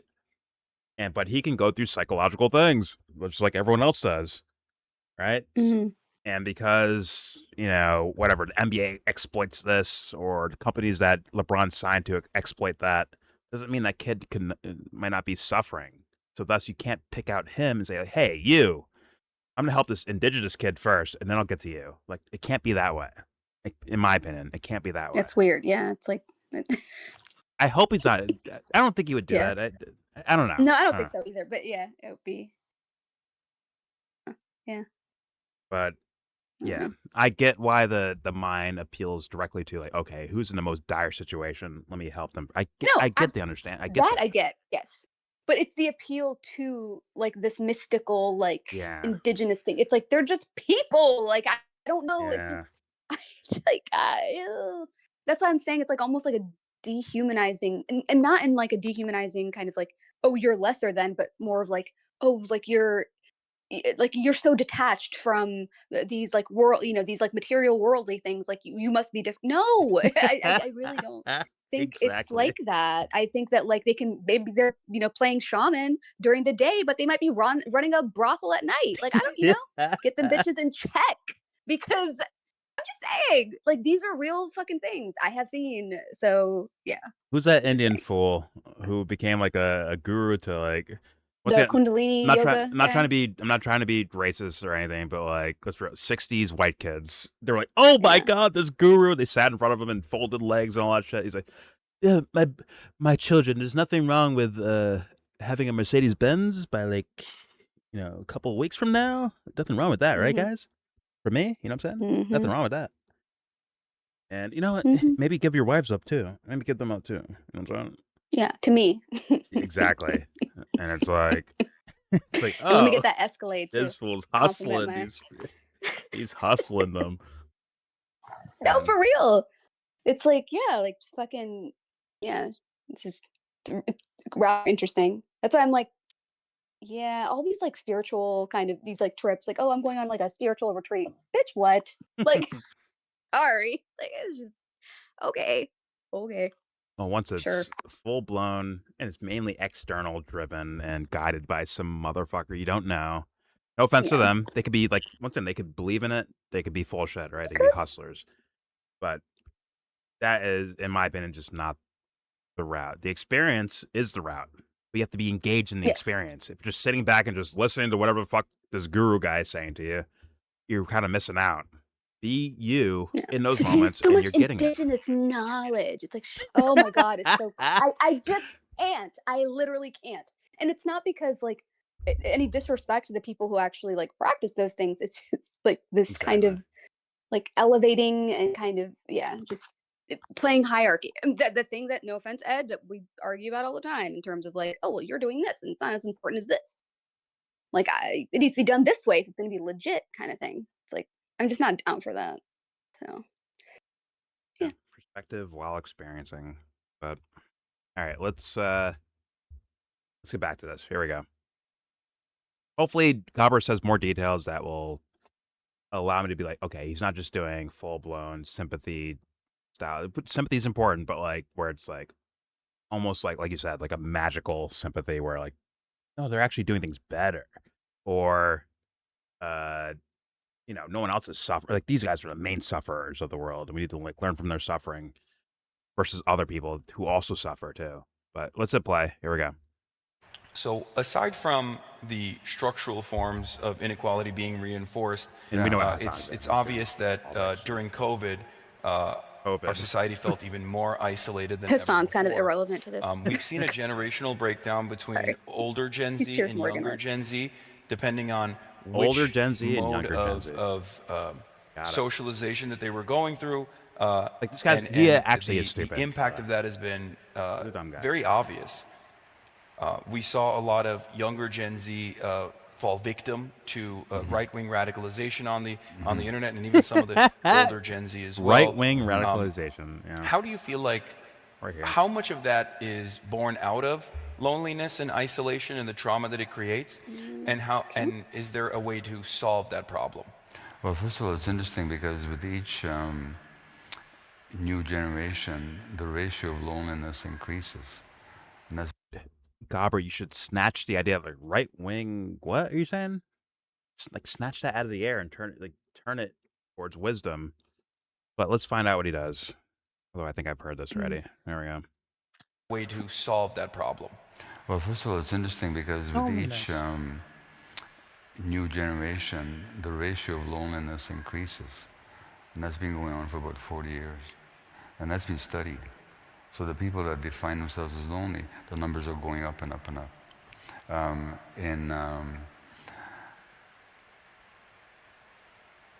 Now, when you're lonely, you're desperate. See, the thing about human beings is that We're not a not truth. blank slates on which you can just write anything you want. We're products of evolution, just like other animals. And if you look at human evolution, You don't know there's been that. human Keep going. or hominids on Earth for millions of years, human-like creatures. Our own species, Homo sapiens, we've been here 150, 200,000 years. Now, if you picture evolution on the face of my watch, and if 1 hour Something I heard is in the movie, evolution, by the way. then until 3 minutes ago, we lived in small band hunter-gatherer groups, totally connected to each other. The whole group went everywhere together. Children were raised by the whole clan, extended family, uncles, aunts, neighbors. Two parent households. Like, you see where this could go to, guys. You know, like, you're saying right-wing radicalization on the internet. Guess what? They're engaging in a similar way if you say these things like this, bro. It is what it is. Like, oh, why is it like this over here? Well, genetics and one single family or single parent households, and on and on and Yeah, so no, forth. and specifically fathers in homes, because apparently, like, mothers ain't shit. Yeah, moms can't do and anything, you need apparently. daddy home to get, yeah. And it's Anyway. like, dude, why not give freedom, not fucking chains? When you're talking about people in the world, when I see kids doing stupid shit, like when it comes like gang violence or whatever the fuck they're doing, right? I'm like, I'm looking at them like, yo, this is your fault, kid. You did this. That's on you. Now, why you did it, that's a bigger question that needs to be dug into.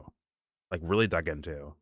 But I saw you do this. I'm not going to blame the principal that failed you in math class as why you're doing this. Or your dad, once again, he has his own problems, right? If dad fucking left home to go do drugs or some shit like that, I've seen documentaries.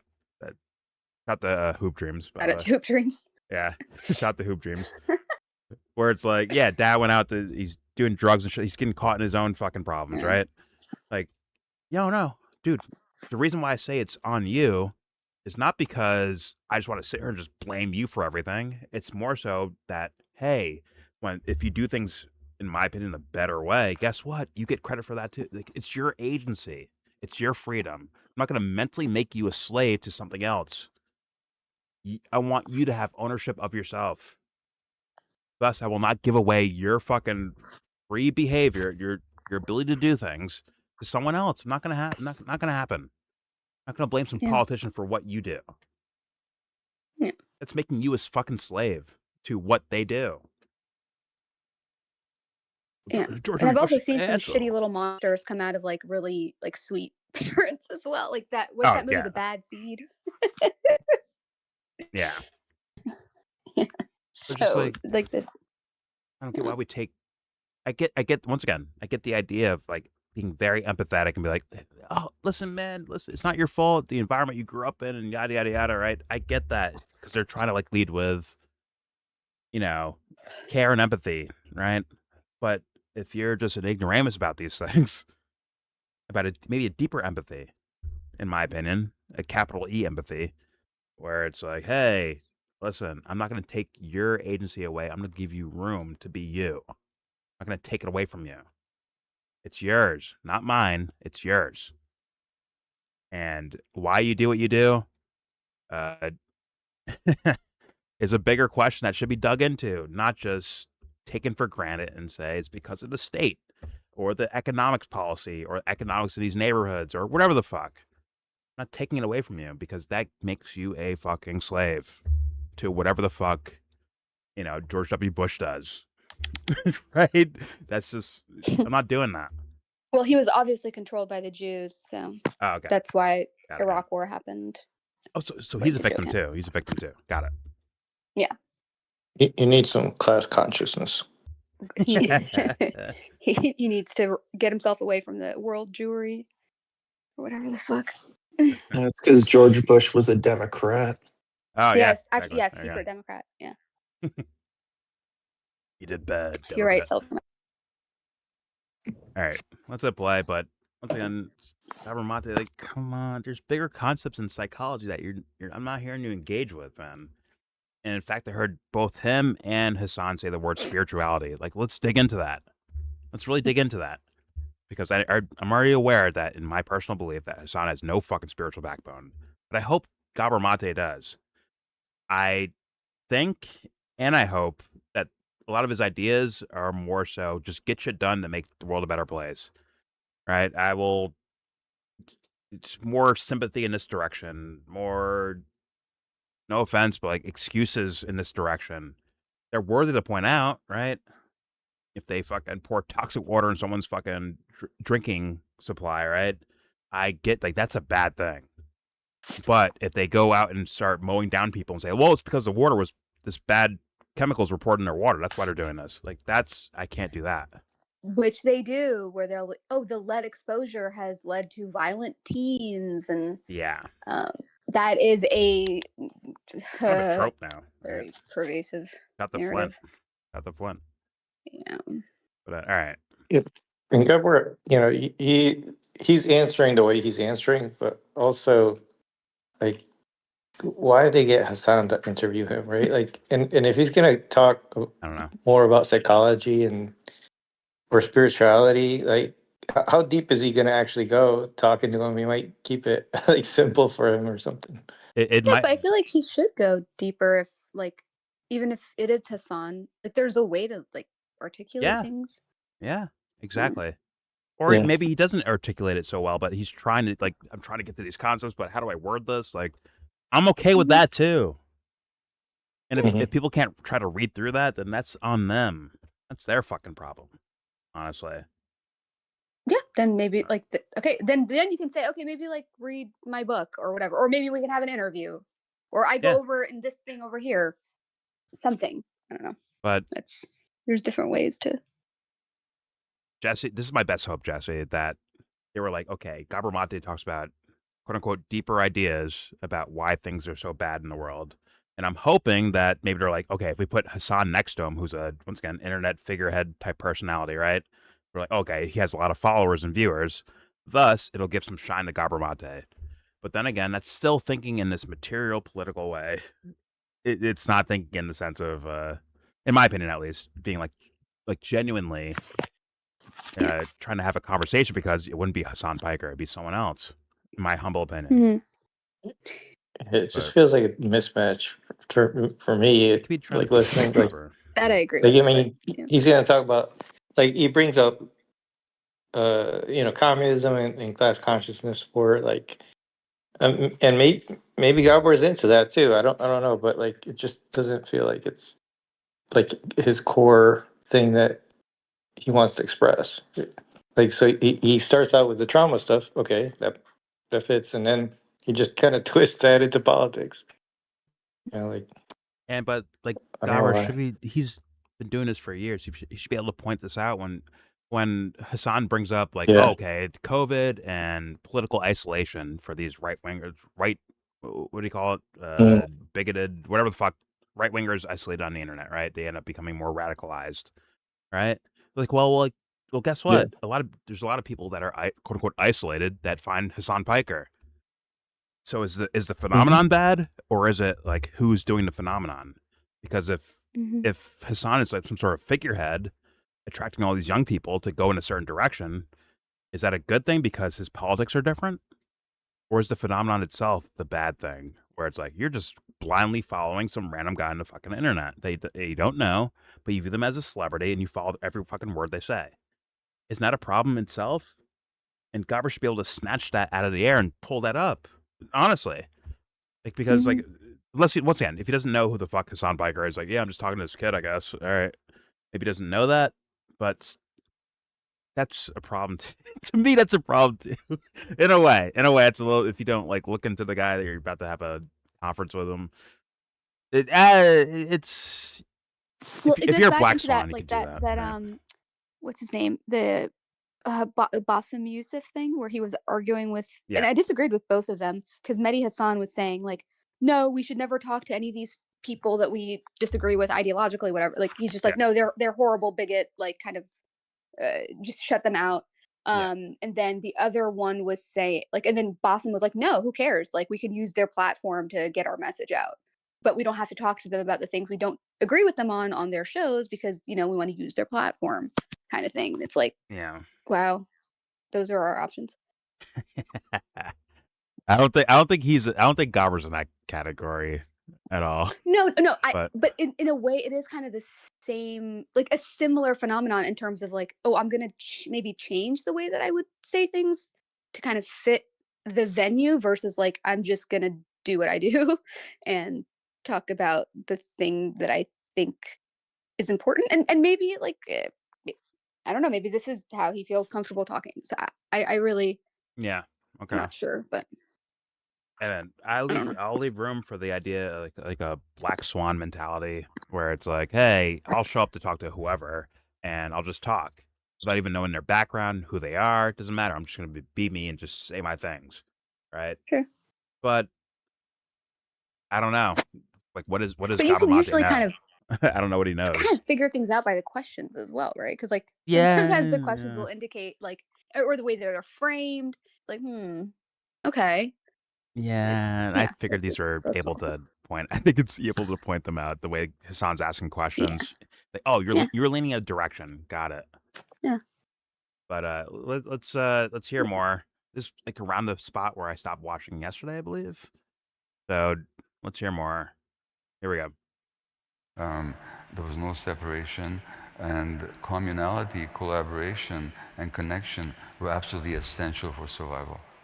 And so we evolved expecting those. That's part of our nature.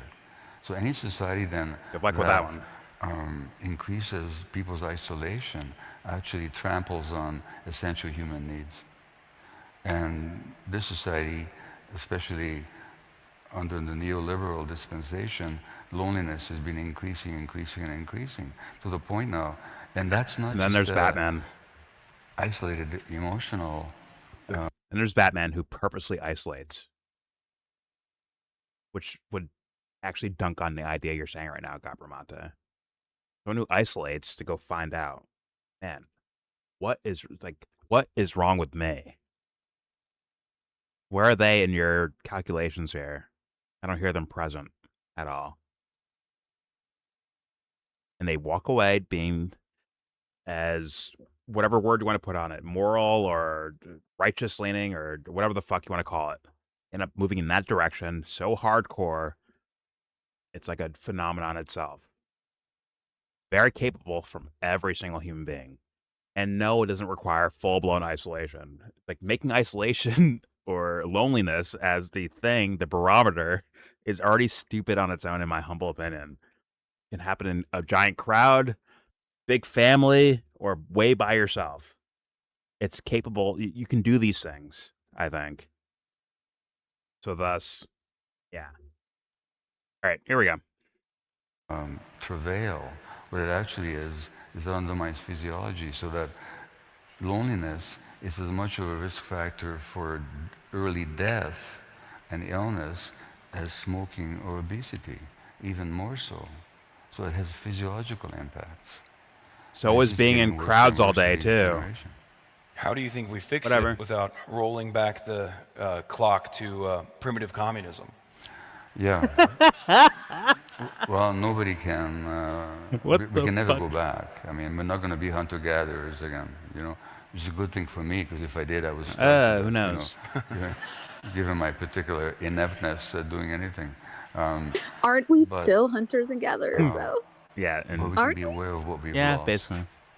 Yeah. And we can see, well, given gotta shake that ass, make that cash. technology, given today's knowledge, given today's circumstances, how can we get back what we lost? How can we recreate structures, connections, interactions that promote togetherness rather than isolation? So, well, then you're asking for conditioning factors, condition people to be more community-based or more attached to each other on a social level, which is like, hey, where's the answer in that, though? You just said we started that way. How did it change in the first place? How did it change in the first place? From hunter-gatherers, right, based on his kind of thesis here, right? How did it change if that's what humans are? Their natural nature, right? So how did it change? What happened? wouldn't it just be like the same thing anyways? And how do you even know that it changed? Like, how do you know what? Like, I'm just confused. Like, based on what? Like, their fucking artifacts, like It's the scientific journals, I airbrush that they guess, use. and Yeah, the bracelets they were wearing. I don't know. It's just It's a nice, tidy story. yeah, it's nice little narrative.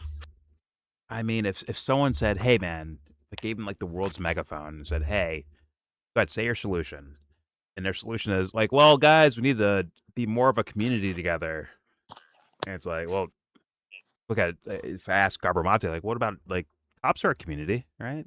They have their own like codes with each other, their own things they follow and practice together, and yet they're capable of doing some harmful, horrendous shit, right? Not saying everyone, but like that happens. Same with militaries, brothers in arms, right? Same with a team of teachers. Any group you want to pick out. It's like what can happen? What is the thing that where it's like, okay, something quote unquote bad happens? What is that factor? What is that deciding factor? Like I can just easily just say like, well, communities are what make things bad. If we just isolate everyone, who could they harm but themselves? Can't harm anyone else. They're by themselves. Maybe loneliness is the solution to things. Maybe it is, right? I think I'd call that stupid as fuck. But I'm just saying, like, these are so like, in my opinion, on the surface and not looking deeper. As a psychologist, wouldn't you look deeper? Like, is there more to people? Capitalism. Like, come on, dude. And this idea of spirituality meaning like being like what Seps is saying, like, oh, this bracelet means these guys, they're spiritual. See, they're spiritual. Like, like really define that for me, because I take that word quite seriously in regards to the way I define it. It's more than just social happenstance, man. Whatever. Okay, here we go. Let's play more. You know what? There's a bunch of techies in this room, I think for the most part, and the human mind is an incredible creative template. What if we actually put our attention and our intention at recreating communality? Given today's He almost said communism. circumstances, we could do it if that was an intention. It's interesting because in Britain, it was so bad they appointed a minister for loneliness. That's how bad it is. So we could Doesn't seem to be working. Sorry? Loneliness is it working? is the bad thing. I don't know who it is. I don't. But, I don't get that, man. I don't get that. So what I'm saying is, if we recognize it as a problem, we could deal with it, but we have to recognize it. Yeah. I'm sorry, dude. I've been lonely, and I've been in like communities and like active socially. I don't see how that's never once in my life appealed to me as being the reason why things are bad in my life, good or bad in my life. It was always like kind of up to me. That's the way I've experienced things. I get it. Once again, if you're using the trumpet, right? The world gave you a trumpet, and you're only using that, and then you're lonely. I can see how you might do that. Or if you got that trumpet and you're in crowds, okay, I get why you're like that. But that's not who you are, right? No, it's just there's more to like, people, way more to people. yeah. I'm just so is this like the loneliness epidemic thing that they're like, and also what the fuck? What is the minister of loneliness? Like, that sounds ridiculous. That is ridiculous. I kind of mentally skipped that one. Minister. Yeah. Where was it? That It was just caught me England or off something? guard. I'm like, what? What did you say? Where was it from? It's in England. They're like, yeah, it's like the loneliness is so pervasive. They have like somebody in charge of the loneliness. So what does he do? Like show up at your birthday when no one, like none of your friends are gonna be there? What the fuck? What is this? Holy fuck. Get away from me. I mean, all I'm good you on need that. is to showcase the average Like, social. that's idiocracy. I'm sorry. Like, we are an idiocracy if we have a fucking It's minister also of the way they loneliness. think. Yeah, like Like, I don't know. what they think about it. Like what even like loneliness. it's not that you're alone, right? It's the feeling. It's like you could be alone and just like you want to be Yeah, alone. but You could Like be lonely with other people. Like you could yeah, yeah, you could plenty be of in a other people party and around you. still be lonely, right? But Yeah. it's is that feeling of loneliness which is that in like maybe like missing something, and that would be a problem, but that's a problem almost with yourself, right? Yes, it's like a like maybe a disconnection, like with yourself. Like it's not really about other people, in my opinion. And I know that feel like I felt that where sometimes you're just like I just like don't feel like doing anything. Like I don't nothing is working today. Like I just maybe and maybe it's just not supposed exactly, to. Like and exactly. that's okay. On the social I level don't that know. Gabor is talking about, guess what? A lot of people that are in that, once again, they're still, piercing their eyes towards the external, and their idea of, let's say, loneliness or being surrounded by people all the time, whatever the fuck, right? Socially Mhm. around people all the time. A lot of times, there's people that are socially engaged that would just want to have, like, fuck, I need some me time. I just want to go away. Like, leave me alone. I Mhm. want to just do this. Or, like, actually, I want to be alone. You have the lonely guy who's like, man, I want to be, like, in the crowd. I want to be like that person. You know what I'm saying? Like, I want to be, like, in the Mhm. crowd being that person. Like, so it's almost like that's almost blatantly showcases that that is not the problem about being in crowds or being alone. It's not the actual problem. It is a individual thing that has to be Yeah, I think dealt it's with. like a maybe like I don't know. I don't think you lose necessarily maybe connection with yourself. Maybe you avoid it. Uh Mm, but because it's still there, yeah. I hope. Well, there is this thing that they talk about, like the Instagram or the personas that people put, showing Mhm. their highlight reel basically, and people see that as as like that's like a normal life that I should, like, why am I not experiencing that every Yep. day type of thing. Yep. That is And a so yep. that could give you a feeling that you're missing out on something. So that could give you that type of loneliness feeling, but it's because you're not like really touching reality. You're striving for something that's like not even supposed to be like that all the time, right? It's just And Well, it's not, yeah. They're it's even following some like photoshopped camera. even or Yeah. whatever. well, sometimes maybe it kind of like with a big time celebrity where these guys can't walk Yeah. down the street without cameras on them, right? And Mhm. they're looking at the kid on the internet like, man, I wish I was you. I wish I could just be alone Mhm. for a second, just like do my own Be thing on the invisible. side. Exactly, Able to go exactly, into a store without being seen. exactly.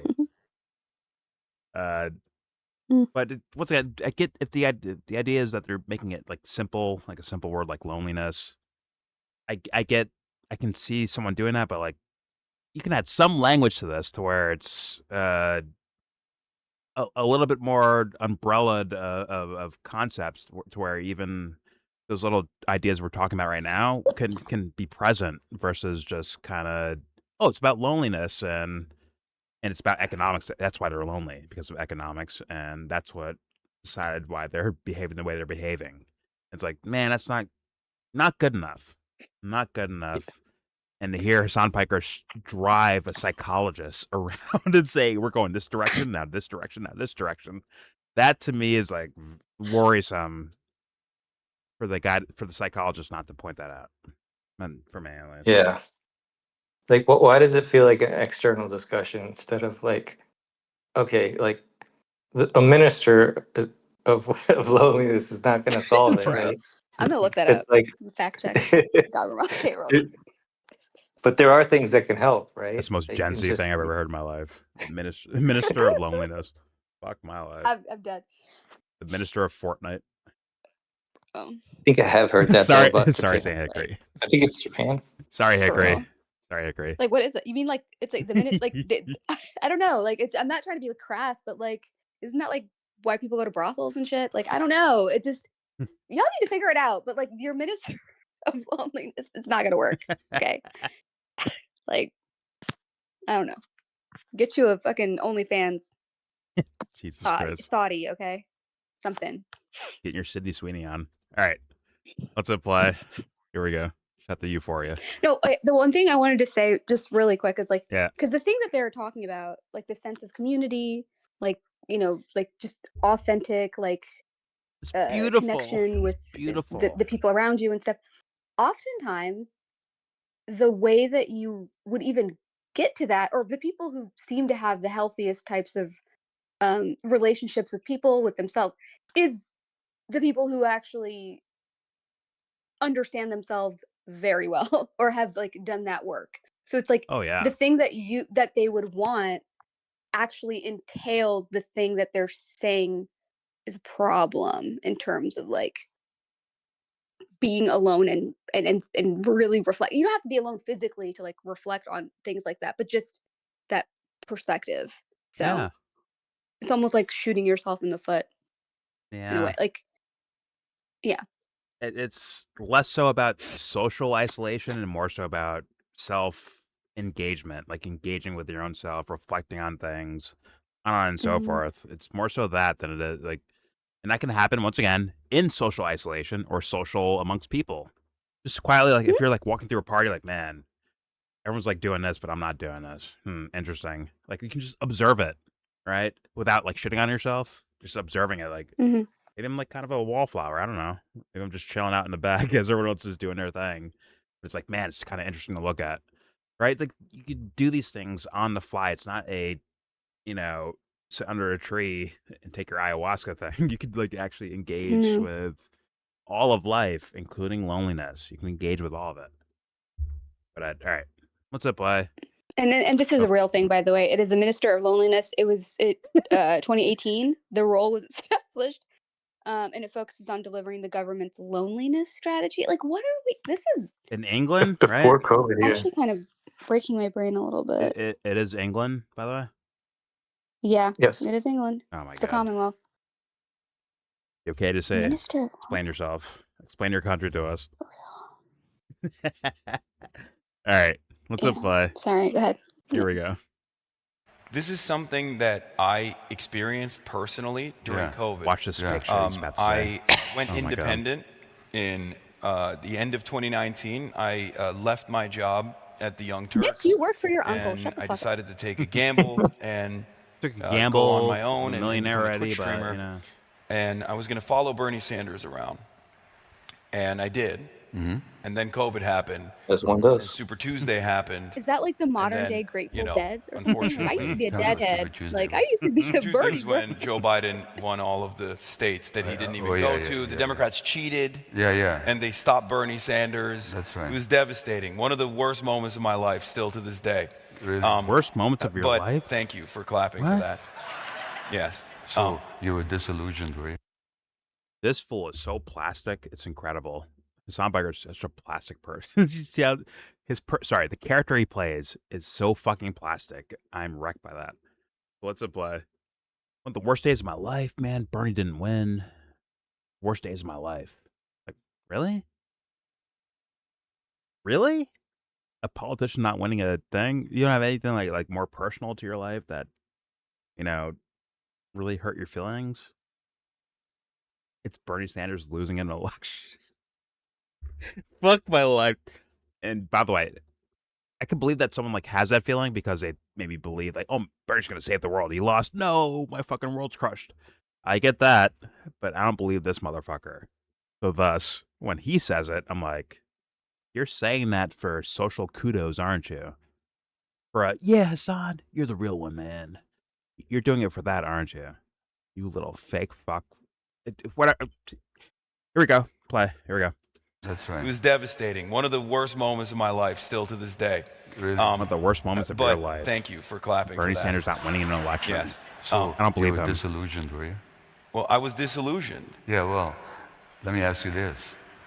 Are you going to... Oh, no. Well, Uh-oh. This is what I was worried about. I watched you talk to Hasan Minhaj, and I was really worried you were going to start tugging on some things. well, I'm only asking a simple Pause. question. Okay. Crazy Would you pause. rather be illusioned or disillusioned? I would rather be illusioned. You'd rather be illusioned. No, well, you'd rather sometimes it's you'd good. rather believe in fairy tales, is that right? Watch him twist this around. But here's what I mean. It's like a good time. I'd rather. This is so encompassing of like the scenario where it's like, oh, we're having a good time, man. It's like, aren't you guys talking about the world being shit on? Regular people being shit on. It becomes like a fuck my life. I'll play. Sorry. Here we go. Hold out. I'd rather hold on to hope. Fuck, man. Well. And have a North Star that I'm working towards. But would you rather have that hope based on reality North Star or based is on a fantasy? What?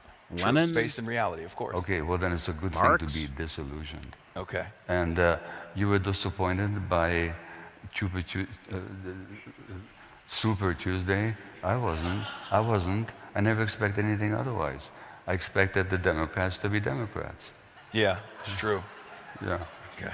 So, the worst day of his life. But there's see, Aaron's daddy right there.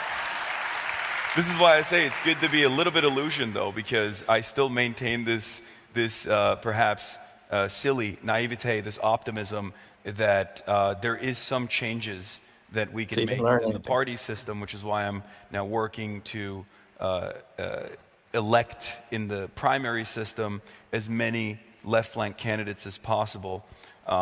Left flank. So you learn nothing. I am not optimistic that entryism as a strategy is going to actually work, and all of a sudden, in bourgeois, capitalist, neoliberal democracy, one of the two major parties is going to turn into a communist party by any means. Obvious. But I think it's important to advance the contradictions, not necessarily advance the contradictions personally, but at least advance class consciousness.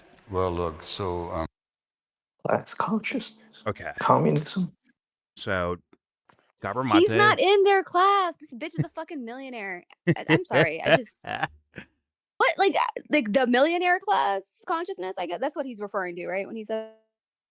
Well, yeah. Let's go here because Gabor Mate, not all of his idea of things, but some of it is about trauma, right? Hey, because of your trauma, that's why you treat other people like shit, right?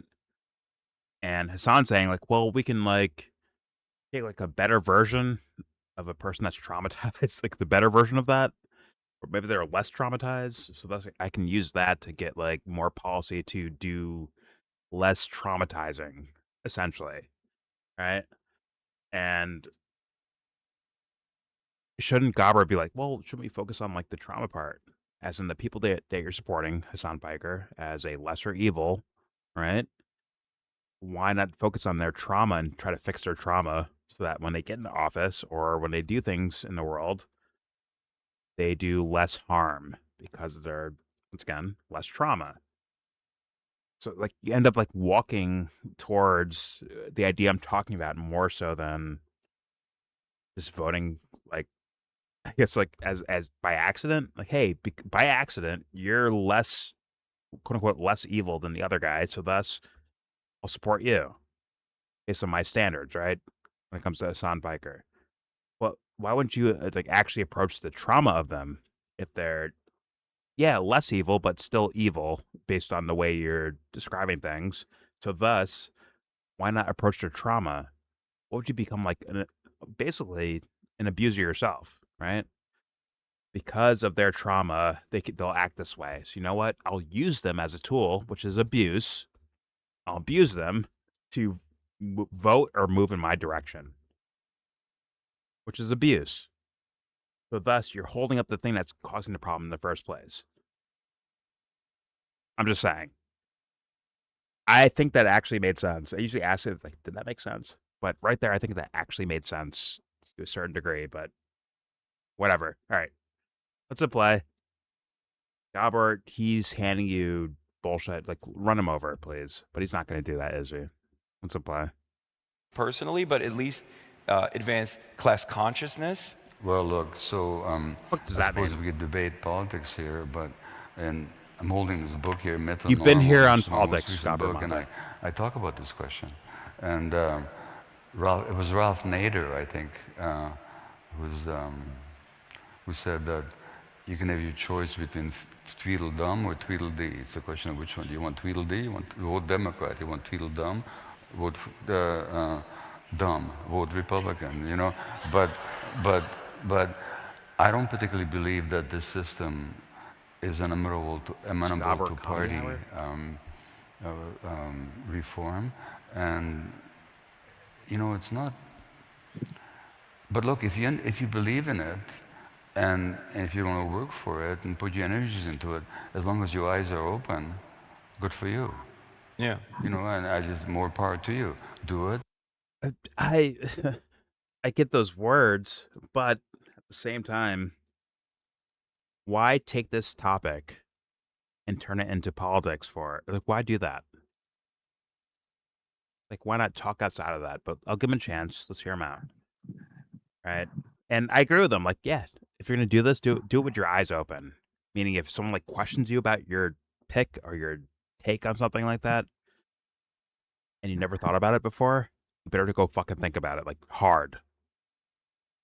It's not about, like, once again, I lose nothing and I gain nothing from you going back and like thinking about a certain topic. But if you don't do that at all, guess what? You're fucking yourself. So thus, yeah, do it with your eyes open, like for real eyes open. Because if my eyes open, by definition, is a different level of things versus yours, you don't want that. You don't want that. Go to the mountains. Go find it. Go find the real thing. Don't just like pretend it. But here we go.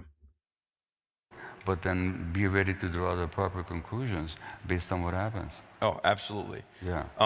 Yeah. The primary purpose that I see with the way that the primary system works is to advance class consciousness, to elect people like Zoran that we're back on spirituality. There's a different path that you can spirituality chart, of even Zoran with Mandani. the significant setbacks oftentimes afforded by powerful interests, capitalist class, and even in many instances the party itself, the Democratic Party itself. So I guess I'm not disillusioned, or I guess I'm not illusioned rather, in my idea that, like, Hasan, it's okay to say it. I didn't know the difference. It's okay to say that, man. Just do that and move on. Say, what do you mean by that? Why not ask that? Why are you like playing a character for everyone? Like, just say like, hey, man, what do you mean by like disillusioned versus like illusioned? What do you mean by that? You're a smarty pants academic type of guy, right? Okay, explain it to me. Why not ask the question? Why are you pretending like you know what the fucking words are and then like going this direction? Why do that? Oh, I get it. Because it actually is about his own personal PR. Even if his actual core beliefs are to actually make the world a better place, in his mind, it seems like he will actually like try to win a PR war with someone or about himself for the sake of, hey, because you'll listen to me when it comes election time. And I know better. Which is what? That's manipulation. That's lying. So why not just ask the question? Like, what do you mean by this word? What do you mean, Gabramate? Why not ask him that? They're like trying to be like, yeah, I know what the word means. I know that word. I know that direction. Yeah. You take a left here, then another right, then another left, and you're there. Meanwhile, it's just so far off base. And wrong. Here we go.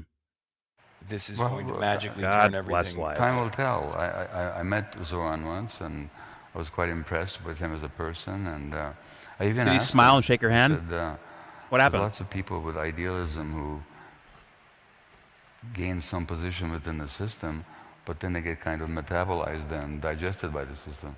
And what are you going to do to keep you from that happening to you? And he gave a very impressive answer. He said, first of all, he has to keep close to the people that elected him, not to the power structure. That's a good politician answer. Yeah, and secondly, I have to look in the mirror every day and ask myself, am I being true to myself? So whether he'll do that, time will tell. He's a very promising figure. Whether the system and to what degree the system will let him make actual reforms, time will tell. Yeah. I want to go back to... no, Gabber, like, hey, yes and no, as in like, yeah, you got to give him room to be like prove himself, right, at something. But there's certain things where like you could just say it. Why can't you just say like, hey man, these guys are like hamstringing me, so thus I can't do the policy I want to do. Why can't Zoran Mamdani do that? Right? That should be like obvious to call it like, hey, I want to do this, but these guys are stopping me from doing so. So thus, I'm going to tell you guys that they're stopping me. Why not do that? He was talking about Johnson. What? He was talking about Johnson.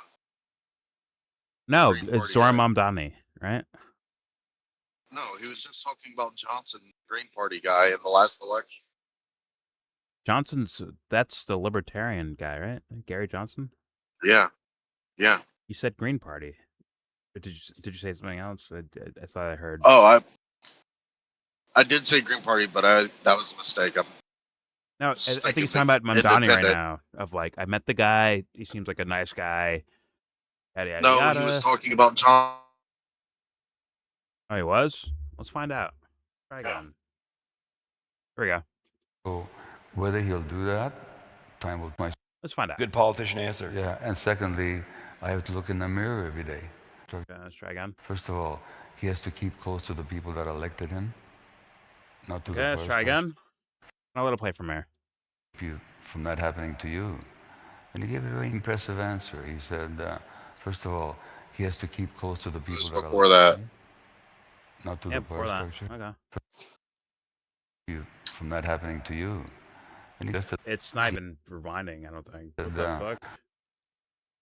This is Well, going to magically turn everything. time will Mamdani. tell. There you go. I met Zoran once, and I was quite impressed with him as a Oh. person. And I even asked Why'd they him, come up with I Johnson? said, there's lots of people with idealism who Okay. Sorry. gain some position within the system, but then they I'm get sorry, kind of Jeff. metabolized and digested by the system. And what are you going to do to keep you from that happening to you? And he gave a very impressive answer. He said, first of all, he has to keep close to the In people fact, that elected gives me a him, chance. BRB. not to the power structure. That's a good politician answer. Yeah, and secondly, I have to look in the mirror every day and ask myself, am I being true to myself? So whether he'll do that, time will tell. He's a very promising figure. Whether the system, and to what degree the system will let him make actual reforms, time will tell. Yeah.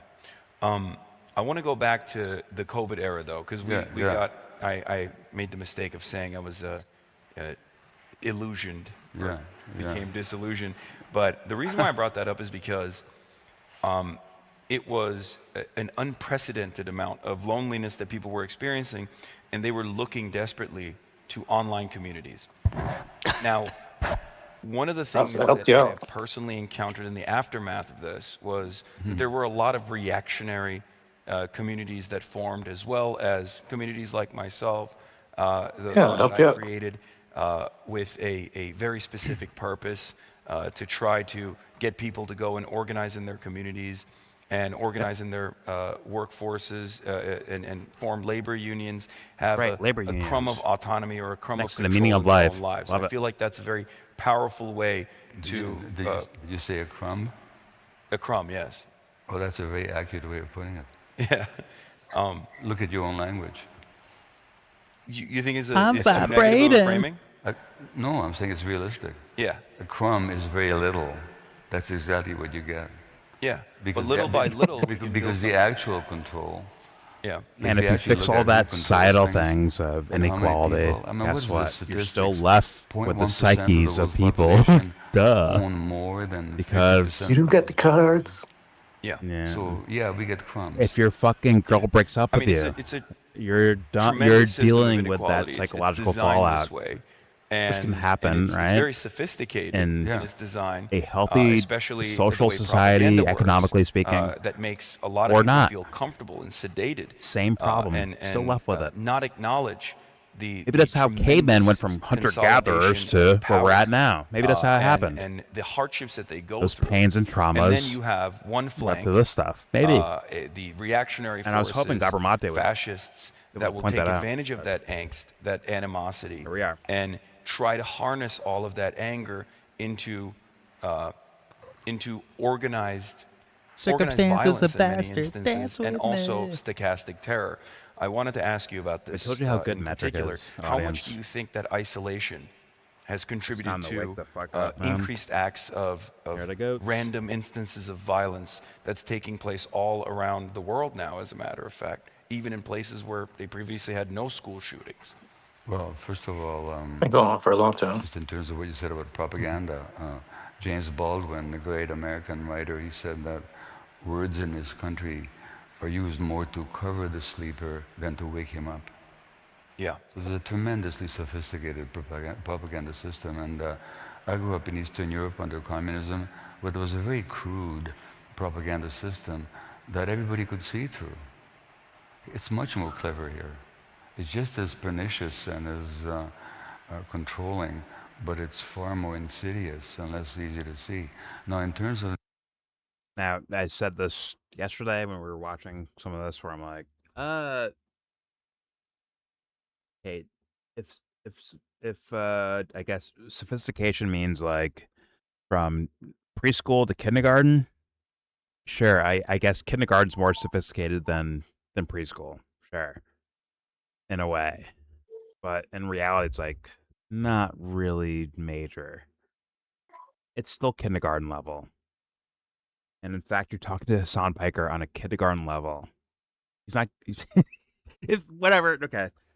Once again, my opinion. Maybe I'm a fucking, psychology elitist or a philosophy elitist, but I think there's way better, way more sophisticated things you could be thinking about and doing yourself. But God, Well, just like you noticed the part where, like that part I had you rewind.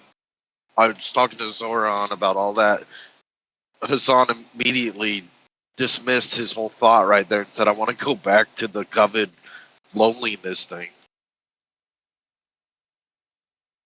Like he couldn't I even didn't address see that. what the guy. Saw it yesterday, but not now. Yeah, he just said, "I can't handle that thought. Let's talk about something else." Well, once again, Gobber's talking, whether that's as much as he knows or not, but he's talking like it's kindergarten, man. Come on, dude. There's a lot more to this whole realm of things. Like, just people have dreams, right? What the fuck are dreams? Like, individually, like you as people, what the fuck are dreams? Or thoughts, or Goals, or you mean deja vu, or fucking, what is nervousness? What's that? Or happiness? Like, these are extremely complicated, you know, on a concept level. It's very complicated, right? Being happy is one thing, but like explaining it is a whole other thing, man. And you can't deny that exists in regards to our human experience. So, like, why are we doing this fucking patty cake version of things? For what? Consumption? Like, fuck that. I'm going to say what I think is the case. If you guys hear me, you don't. If you don't, or sorry, you hear me, you hear me. If you don't, you don't. Like, it is what it is. Because, in my humble opinion, it's too late in the fucking game. Too late in the game. The external weirdos out there have already moved on to, like, okay, we need to, like, get your thought process down to the idea of a fucking robot as a real thing that's happening right now. So it's like, okay, sorry, too late in the game. If I say something that sounds like weird or complicated, like, ask the question, like, what do you mean by that? Go there. Don't just like leave it alone, because otherwise, where's the thinking at? Right? Where's the thinking? In my opinion, at least, like, where is it? And you're a psychologist getting a rarity. A psychologist getting fucking airtime with a fucking pop culture influence. Why not go there and have these motherfuckers ask, like, what does he mean by that? Let me go look into it. If they don't, then, like, we're meant to be here, I guess. Then we're stuck here. It is what it is. I can't, like, if I can't say, like, what I think it actually is, if all you get is the kind of, on the surface ideas, if that's all you get, then living in that zone to try to, like, tell you guys things is as good as Hasan Piker saying we should vote for this person or that person because, hey, man, yeah, they're Democrats, but they're better than the other guys. You're giving shallow answers to complex problems. essentially, in my humble opinion. But you know what? Let's hit play. Here we go. Yeah. Controlling, but it's far more insidious and less easy to see. Now, in terms of the question about, there was a terrible school shooting here in British Columbia a couple of months ago. 8 children were killed by somebody person was lonely. who's clearly mentally ill, somebody who the mental health system had You're not even clearly supposed to failed. talk that way as a psychologist. You can't talk that way. They were clearly mentally ill. I get the statement. I get why you're saying it, but you're supposed to like see in the inner details of things. Where if they were just weird, right? If they just thought different things, but didn't like go out there and just go mow down kids or whatever the fuck, right? It'd be different. If they didn't have like the thoughts of doing that, like, oh, you're just weird. What? Well, not even. I think weird's a bad word too. In that sense, right? Like, oh, you're just Seems kind of light. You're socially different than these other people over here. That does not mean like ill. There's people who hear voices in their fucking heads, right? If all they do is just hear voices, why are they ill for? Why are they ill in regards to that? Why? It's not an illness, essentially. Maybe that's just you. Maybe you're weird. Maybe you're different. Engage in that. Observe it. Look at it. Like, come on. Like, there's more depth to this stuff than what Gabramate is saying. And it hurts my feelings, but like, man, I wonder if you're doing that because you're in front of Hasan fucking Piker. And you're Aaron's daddy. I wonder. Here we go. Somebody who the mental health system had clearly failed. And when you look at these people that commit these shootings, they're usually very lonely, troubled individuals who have festered in their own isolated little world, usually because of trauma, and with tremendous resentment and anger and frustration towards the world, which then they express through their horrific acts, so that the increasing metric isolation outflanks you. certainly feeds that. Because again, they do. Given that we have these need for Emily connection, Hansen we actually does. are, you know, we have brains that are wired for all these different emotions, and one of them is love. We're actually wired for love. I'm sure that feels good to say. What's the real answer? There's a tremendous frustration. And these school shooters. That feels good, right? We're wired for love, man. It feels really good to say that. Something happened.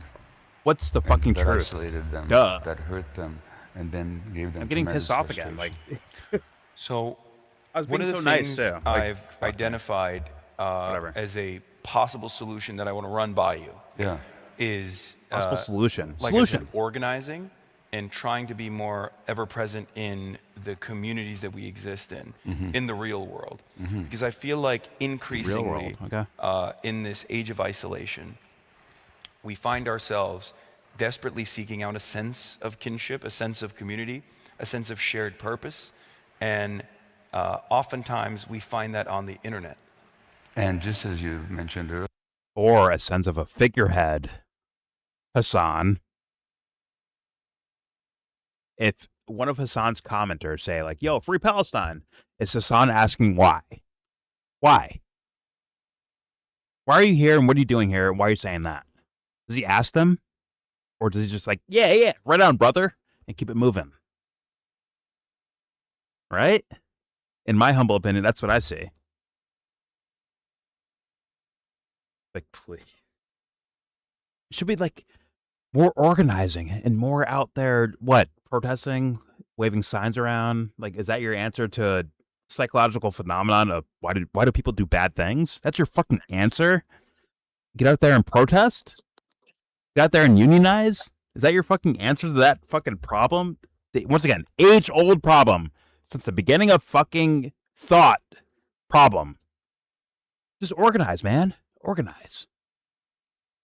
Come on. Dapper Monte, you're a psychologist for real? And you're hearing that, you're like, yeah, man, yeah. There's no way you can say yeah to that, right? Whatever. Go ahead, guys. You gotta unionize. You gotta unionize, take down the billionaires. Okay, got it. Not the millionaires, though. Hey, Bobby. Come over here. The reason why you're sad is because those guys over there. That's why you're sad. Exactly. Hey, Bobby, you're a slave to them. And then when you get rid of those guys over there, now you're a slave to me, Bobby. Now you're my slave. Because I gave you the answer. I figured you out, man. I know you better than you know you. Congratulations, you're my slave. Now give me a thumbs up and a subscribe, okay? Now Bobby, you're done now. Give me a thumbs up, subscribe, and go away. Thank you. Actually, like, stick around and, like, just drone on my fucking channel, watching all my videos. You're mine now. No more billionaires, no more Elon Musk and Peter Thiels. You're mine. I own you now. That's what happens existentially if you, like, walk through that fucking path. And Gabramate should fucking know that. He should know that. Let's apply. Here we go. Fuck me, dude. What am I doing? Right-wing groups, they do give people a sense of belonging, and they do give people a sense of shared understanding, and they give people a sense of meaning and purpose. Wait, a sense of belonging, sense of meaning. Where else does that happen at, Gabramate? Where else can that happen at? Could they be watching you and, like, feeling that? Where else does that happen at, Gabramate? Or is it isolated to, what do you call it, white supremacist nationalists on the internet? Is it isolated to them? Is it isolated to gangs? Or are you participating in that same phenomenon without pointing it out? Are you part of it? Fuck. He went from Aaron's daddy to Aaron's father. We're here now. He is Aaron's father. Let's apply. Here we go. You know, and that's powerful. Yeah. I have no degrees. I have no fucking college experience in regards to psychology. Actually, I have one class in psychology. The ease of access. I shouldn't be able to outflank you anywhere. The immediate gratification that these right-wing spaces offer. One of these spaces is called the manosphere. Mm-hmm. The fucking manosphere. I was once a young man. Hearing it again. I'm 34 I'm wrecked, now. Jesse. In my industry, it's getting worse. Over the hill. First time hearing all this. Over the hill. Yeah. 1 foot in the grave. And I remember feeling emotional. Feeling worried about my future. Yeah. I remember the complexities in interpersonal relationships that seeking the love of a crush that I had in high school. Movies can do you better. And how terrified I was to even reveal my feelings to them. Oftentimes just, never really going out and talking to them. And if I was growing up in this I'm sorry, does anyone, like, believe this? Anyone? Where it's like, oh, Hasan had, I guess, girl problems of a girl he was in love with in high school, and then, which is possible, right, for anyone. It's just like, but when you're saying this right now on a stage like this, it makes me think it's bullshit. You just made it up to get more voters or something. I don't know what his purpose is, but, like, it feels like it's made up to me. Forget my gut feeling, but that's what I'm smelling right now. Well, it's like, what did you like about that girl? Like, what is it? Just like how she looked? It was, I don't know. Right? There's like a lack of detail. How did you get over it? Where it's like, man, are you just saying this as like a cliche thing, or like, what's going on? Did you ask her to the dance? Did you, like, do something silly to ask her to prom and she said no and embarrassed you in front of all your friends? Like, you know what I mean? Like, there's usually some sort of, like, personal detail. He prefaced this with manosphere stuff on the right. And that's why I think he's appealing to, like, just almost like making things up for the sake of appealing to that crowd of things. That's what worried me about. That's what worries me right now about what he's saying. And, like, is this fake? Did you make this up? And yes, there's, like, once again, God. I'm wondering where. No, I'm just wondering where he's going with this. What's the manosphere on the right got to do with your crush in high school? I'm wondering how he's going to tie that together. I think he already did. The point was to say, like, hey, I've been lonely, and girls didn't like me at certain points. Although I've heard Hasan say some other. I've heard Hasan say some insulting thing like, "You guys are losers, just looking for girls. You guys can't get laid." Like I've heard him say like shit like that before, which is also once again contradictory. He won't say that to Garber Mate, who would be like, "Yo, what's wrong with you?" I would think, I would hope, right? He'd be like, "Yo, what's wrong with you?" But either way, it's like, does that have to be all like external details of her name, what grade you're in, your personal social experience with them? But it could be come in the form of abstraction of here's how I felt, this is what I was like mentally going through, where like you can actually relate to it and hear his actual take on things. But instead, it's just a bland, cliche style sounding thing, which sounds fucking made up to me. Forgive me. Maybe Garber will ask for details, but yeah. What? Apparently, I asked for too much from people. Let's find out, though. Here we go. Talking to them, and if I was growing up in this current media environment, if he said, "Yo, girls, man," myself in the would throes hit of the home manosphere more for me because, than what he's saying. There is You know what this, I'm saying? Like, you get this that? alluring spell. I can't understand girls, man. that You know what I'm they can saying? Just That would make more they can sense so to me. easily communicate to young men. The idea that it's systemic forces that are at play and that are at fault Systemic for forces. the anxieties that they feel. Not the systemic forces of. This is why they tell you not to over but rehearse. instead, systemic. So yeah, I've had girl problems, Garber. And I'm sorry. And also that's just not true. Sometimes you're just fucking off-putting and that's why she doesn't want to be around you. Like, and that's okay. Like it is what it is. Find somebody who likes the weird way that you're off-putting, I guess. I don't Yeah, like, I'm just saying it's like but, not all systemic. well, Sorry. but do you hear any like words from him where it's No. like, this feels genuine and real? Do you get any? No. I don't get any sense of that at all. No. I really don't. I'm literally reading a sociology book about like the manosphere, I guess. I don't know. You know what I mean? Like there's no like rawness to it. There's no gritty. It's just like kind of I don't know, like pop like I can pluck one of the pause. Dear Abby. Pause. I can pluck one of these kids from Myron Gaines's or Andrew Wilson's fucking crowd, right? Of like manosphere style shit. But they're gonna sound more like, yeah, listen, man, I really like this girl and she didn't like me back, and it'll as childlike dribble as it sounds like. It sounds more genuine than this motherfucker I'm seeing on screen, who seems like he's bullshitting me to get to his politics, right? Unnatural words that like you just don't use those phrases outside of whether it's politics or like it's something more that you sometimes when you write something, the structure comes out like that. If you try to read it, it just sounds unnatural, right? So those type of things, like if you like maybe over prepared some certain talking points or something.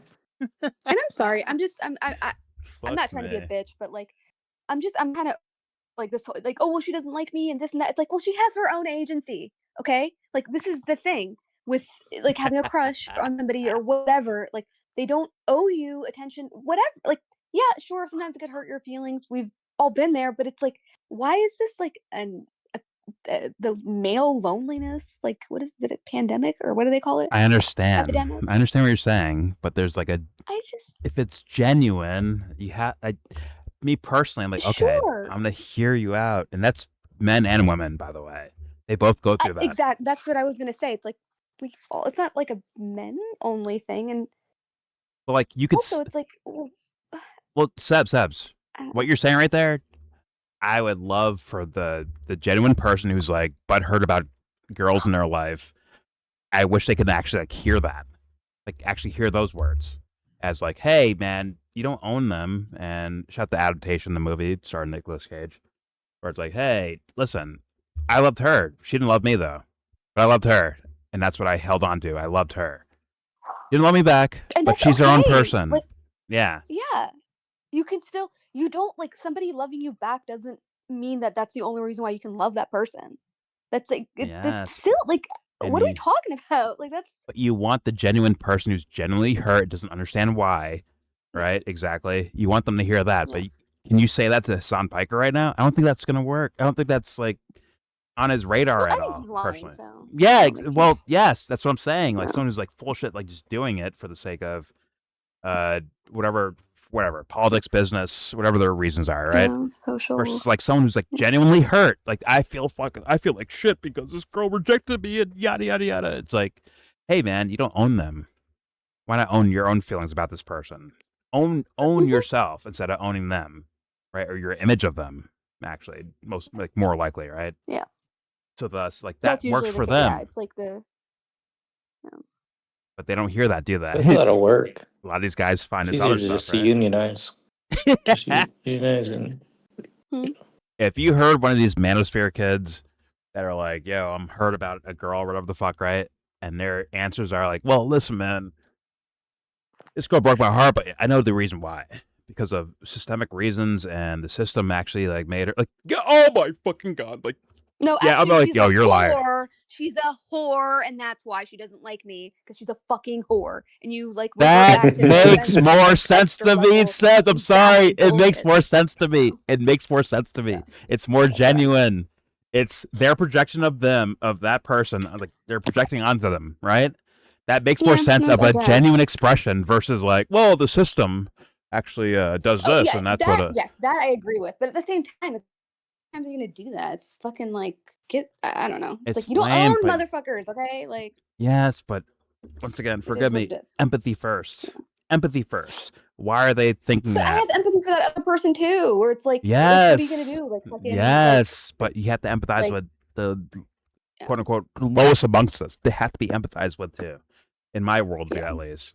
And it's like, yeah, I No, can I agree. see But you're a at the same butthead. time, empathy can also be like, I have empathy for you, so I'm going to tell you right now. It might sound hurtful. You don't own them. I get that you feel that way, and I get that. I'll give you a hug, whatever it is that you need. But at the same time, like, this is a you thing. This is not about the other person. I'm sorry. Yeah, but that's real pain though. If they're genuinely like going, that's real, man. That's a real thing that really exists. Once again, Of it's not. course. It's not stuck to manosphere. It's stuck to everyone. We're all stuck with this I type of stuff. We understand have to that. deal with that. We do. I understand, but that's usually it's not the thing. The thing that you think is the thing is not the thing. In my opinion, like Yes, even the but if girl they're or whatever. fucking it's a different world, man, when they're lying, right? If they're No, I'm not talking about the liars. I'm talking about even the people who are being honest about it. It's like that pain that you're feeling. Oh, okay, this person doesn't love me back, or I wanted them, but they don't want me. Like the thing that they're angry at, it's not really about the other person. yes, In my they have so much work to do if they're in that camp. It is what it is. Like they have a lot of work to do. But it's different than, hey, you're lying about this to get the attention of other people, to where it's like you have some different type of work to do. Actually, a degree further away no, of I'm work not to talking. do. Yeah, Hassan's like that. Oh, anyone doing that. Yeah. They have work. My recommendation of quote unquote work would be different for, let's say, Hasan Piker or someone like him, versus the guy who's like genuinely like, oh, but she broke my heart, man. And, you know what? And fuck her, fucking whore. Fuck you. Right? That's it. Still child. Like it's a different thing. It's like dealing with a child versus dealing with, hey man, have you turned off some of your faculties for the sake of presenting yourself a certain way? Where it's like, okay, that's a different type of work that's needed, in my humble opinion. And that's all I'm saying with that. Yeah. But all right. But unfortunately, not a lot, but it seems that some of these people who are genuinely hurt and whatnot, like it. Oh, lazy as fuck. They tend to find like the predators, like the whatever Marvin, whatever his name is. Myron, the pointy nose African. Gaines, what's his name? Myron Gaines. Yeah. Myron. Sorry, Myron. Well, that's attribution to, in my opinion, laziness. So it's like, not only are you obsessing over someone that you created, like made your own image of in your own mind, but you're also lazy as fuck when it comes to the most important thing in your life, the thing you're crying about. Why is this happening to me? Like, yeah, what's the you thing there? What's the me in that situation? You're not dealing with that because you're too fucking lazy, aren't you? And that's where the darker. Let's go through the dark woods, Garbamate. Let's walk through those dark woods for those guys. not just not just hand them girlfriends, right? It's what You'll is find somebody. What if they don't? And that's okay. Like I don't like. I'm just kind of like that stupid shit. Like, oh no, like you'll find someone that makes you happy. Make your fucking self happy. What is this? well, Like, I'm not trying to sound cold about it. It's just yeah, on a at a certain social point. level, but Yeah. there's once again, there's a lot of social work that sorry, things that reflect on the society, shit like that are actually internally driven.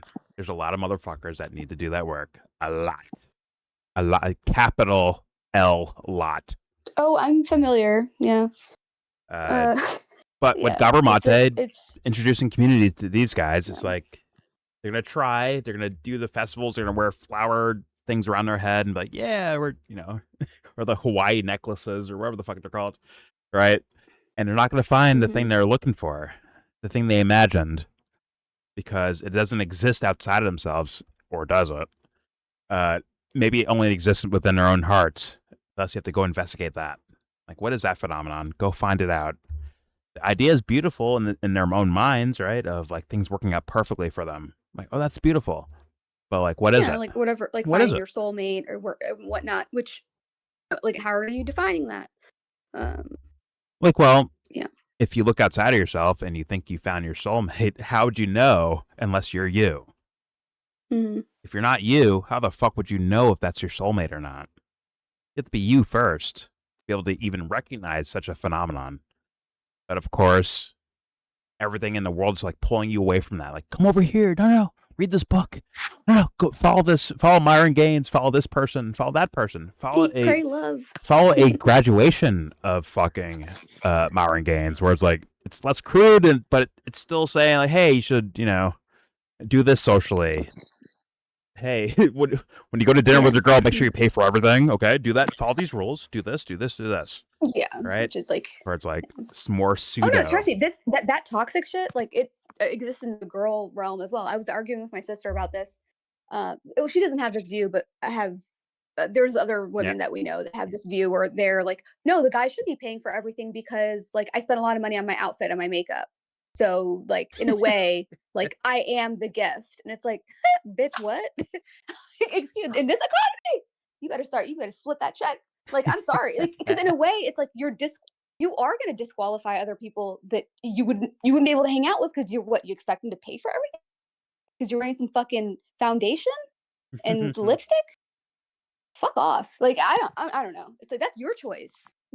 I don't want no scrub. A scrub is a kind of can't get no love exactly, from me. Exactly. Which is it's just very it's classist too in a way where it's like okay, so you just want like some guy who can pay for everything. A Chad. You want a sugar daddy? Like just say it then. I think there's apps for that. It's called OnlyFans. Anyway, but yeah, it's just it is so, like that exists as well. Like very very kind like that's entitlement. It's the same type of entitlement actually. Yeah. Stupid ass fucking manosphere guys. All right. Well, that's kind of who Manosphere is talking about. Is like, man, I want this girl, but she fucking cost me fucking $80 fucking dinner, $150 dinner. Yeah, but she you're didn't in love. put Though. out. Like, what happened? Oh, she didn't give you pussy. Got it. Can't afford love. Oh, got it. Can't afford love. Okay. So having sex is love. Got it. All right. Let's play. Let's keep playing. Let's see where they go. Sabermate, he's giving you like layups to explain deeper into the topic and make this more than this just on the surface politics and sociology, internet sociology, actually. Let's see what he does. Here we go. Forces such as feminism. Feminism, yeah. Yeah. Yeah, well, something very difficult has happened to men, which is that the factory system, the corporate factory system, for all its depredations and exploitations, did give people a sense of belonging and a sense of meaning, and it gave men a sense of power, that they were the breadwinners and the protectors and the providers of their family. Now that's been hollowed out, especially in the United States, deindustrialization on a massive scale, and what has followed is what have been called the deaths of despair. High rates of suicide amongst working class men, high rates of addiction. And in the US, To quote Jay-Z, a over the last suicide is a several years, suicide. every year, twice as You know many what I'm saying? You people know what I'm die saying? Yeah. of overdoses If you know, you as know. died in all the years of the Vietnam, Hmm? Afghan, and Iraqi wars put together. I was Well, quoting it's a quoting decision, Jay-Z. that's for sure. Suicide is a suicide. Not the Jay-Z. If you know, you know. Over. All right, here we I go. don't know those lyrics from him, but it is a decision that you do have the right to make. That's just my view. So Yeah. And I'm going to say suicide is a suicide. yeah. You lost your sense of your own value, and the world's value, and there's quite a bit of selfishness to it, and on and so forth. But Oh, it is definitely a selfish act, but it is like your choice. So And if the yeah, but you punishment for should. failure at attempted suicide should I'm not be saying that I'm not saying it's an death. informed choice, or that it isn't an informed choice either. Like I don't know why the person, I don't know what's in their heart, but yeah, it is their choice. Yeah, Yeah. I personally, the idea of choice are up in question in those scenarios. To me personally. Mhm. But all right, let's play. Here we go. So that population is very desperate, and they lost a sense of their... Fuck my life. I'm sorry. It's lagging really badly. I'm leaving. Come back.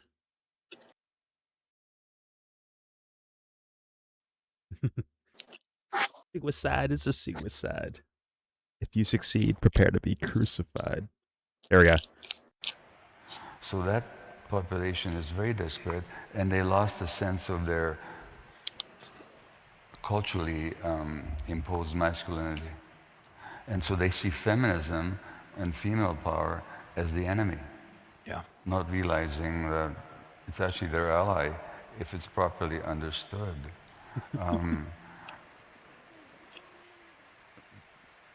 There's something in my mind. Let me just look at my notes, because you said something that, oh yeah, about the fear of revealing yourself. There was a study of men who were dying of HIV. You're talking to one of them right now, Gabor. You're literally talking to one of those. There's a fear of revealing yourself. Like, to who? To the world or to yourself? To yourself. Like, well, he might mean socially, externally. I guess doing something externally to be like, hey, I'm me. I'm dancing like no one's watching, right? Like that kind of cliche concept. All right, here we go. Yourself. There was a study of men who were dying of HIV some decades ago. Angels in and America? Men who came out openly about their gayness were less likely to die of HIV than those that didn't. Ah, okay. And amongst the ones who did die, the more fear of social rejection there was. If they did come out, the greater the risk of dying of HIV. In other words, the immune system actually responds to a sense of social rejection. But that begs something there, Gaberbate. Like that direction of a concept, but it begs something, as in, hey, who's the being that's showcasing themselves without fear or without hesitation, revealing themselves to the world, at least in their own minds, right? What does that say? It comes back to something. Like, why aren't we looking at that? That should be like the thing we're looking at. Once again, if you're dancing in a crowded fucking room and everyone's watching you, but you're just doing it anyways, or if there's no one there at all, what difference does that make when it comes to the person's expression? Are you saying we need to get over being like hyper obsessed with what other people think? Is that where you're at? I can get that idea in the sense of on a existential level, but like that is not the end all be all of things, right? I think there's something more to that, right? Let's see where it goes, but still, that begs a question. Hey, what if no one was there and they were still being themselves? Does that mean something? There we go. So to the extent that you're afraid of being rejected, that's not just We can't put handrails up, Gabramate. It's too late in the day, so man. they suppress themselves. That's not I feel only rejected, and thus phenomenon, it's I do actually this. Like, plays no, havoc that with means the you're immune still a system. slave to the Again, world that around unity of you. mind and body that I keep You're talking still a about. man or a woman of the So fucking times, versus the being dynamics that you're talking singular, about have huge impacts unique, on people's one of one. psychology and physiology. Yeah, but Like, come on, we know. I guess the Come on, we question know I that. have is, that it's very Gabramate. easy to just take that angst, Yeah. and that angst that turns into anger, Yeah. and I get tell why it people happens, but that we don't want that to there happen. are no right? solutions, and lead them down further pits of despair. It's not an accident that I think a lot of these guys who, on the one hand, will rail against sex work and will say that's all women want to do. Those are the very same people that are also. That's their fan. What? So like he doesn't even know about the manosphere stuff either, does he? I don't think he even knows about that, really. Like, this guy's an actual, like, what's the word? A dit. He's like Dave Smith to me. He's like a dit. But maybe, fuck. I don't know. It's a close race. Him and Dave, like, who's dumber? That's a race to me. Someone hold that race for me. But, yeah, it's some ditzy shit to say. Like, yeah, we just want women to be, because that's their natural state, is to be prostitutes. That is a What did he minimalizing. say? I'll play it again, but like he's almost like minimalizing. Once again, there's people who feel actual pain that exists in those fucking communities. They exist there. They do. Where? And Sorry, I'm sorry. in the manosphere stuff, right? Oh, okay, yeah. Who have actual hurt feelings. Yes, they're dumb as rocks, but it's a genuine dumb as rocks. It's not, I avoid certain things dumb as rocks. In fact, they're leaning into it. They're leaning into their own pain so hardcore that they end up falling for some dummy that's going to tell them the answer on the internet somewhere. All right? And Hasan is just writing that all off as like, here's what they believe and here's what it is. Without even engaging with the possibilities of, okay, they can say that what they mean, like in words, right? In text form on a fucking chat somewhere. But then there's like the actual thing hiding in the background. They're actually like suffering from.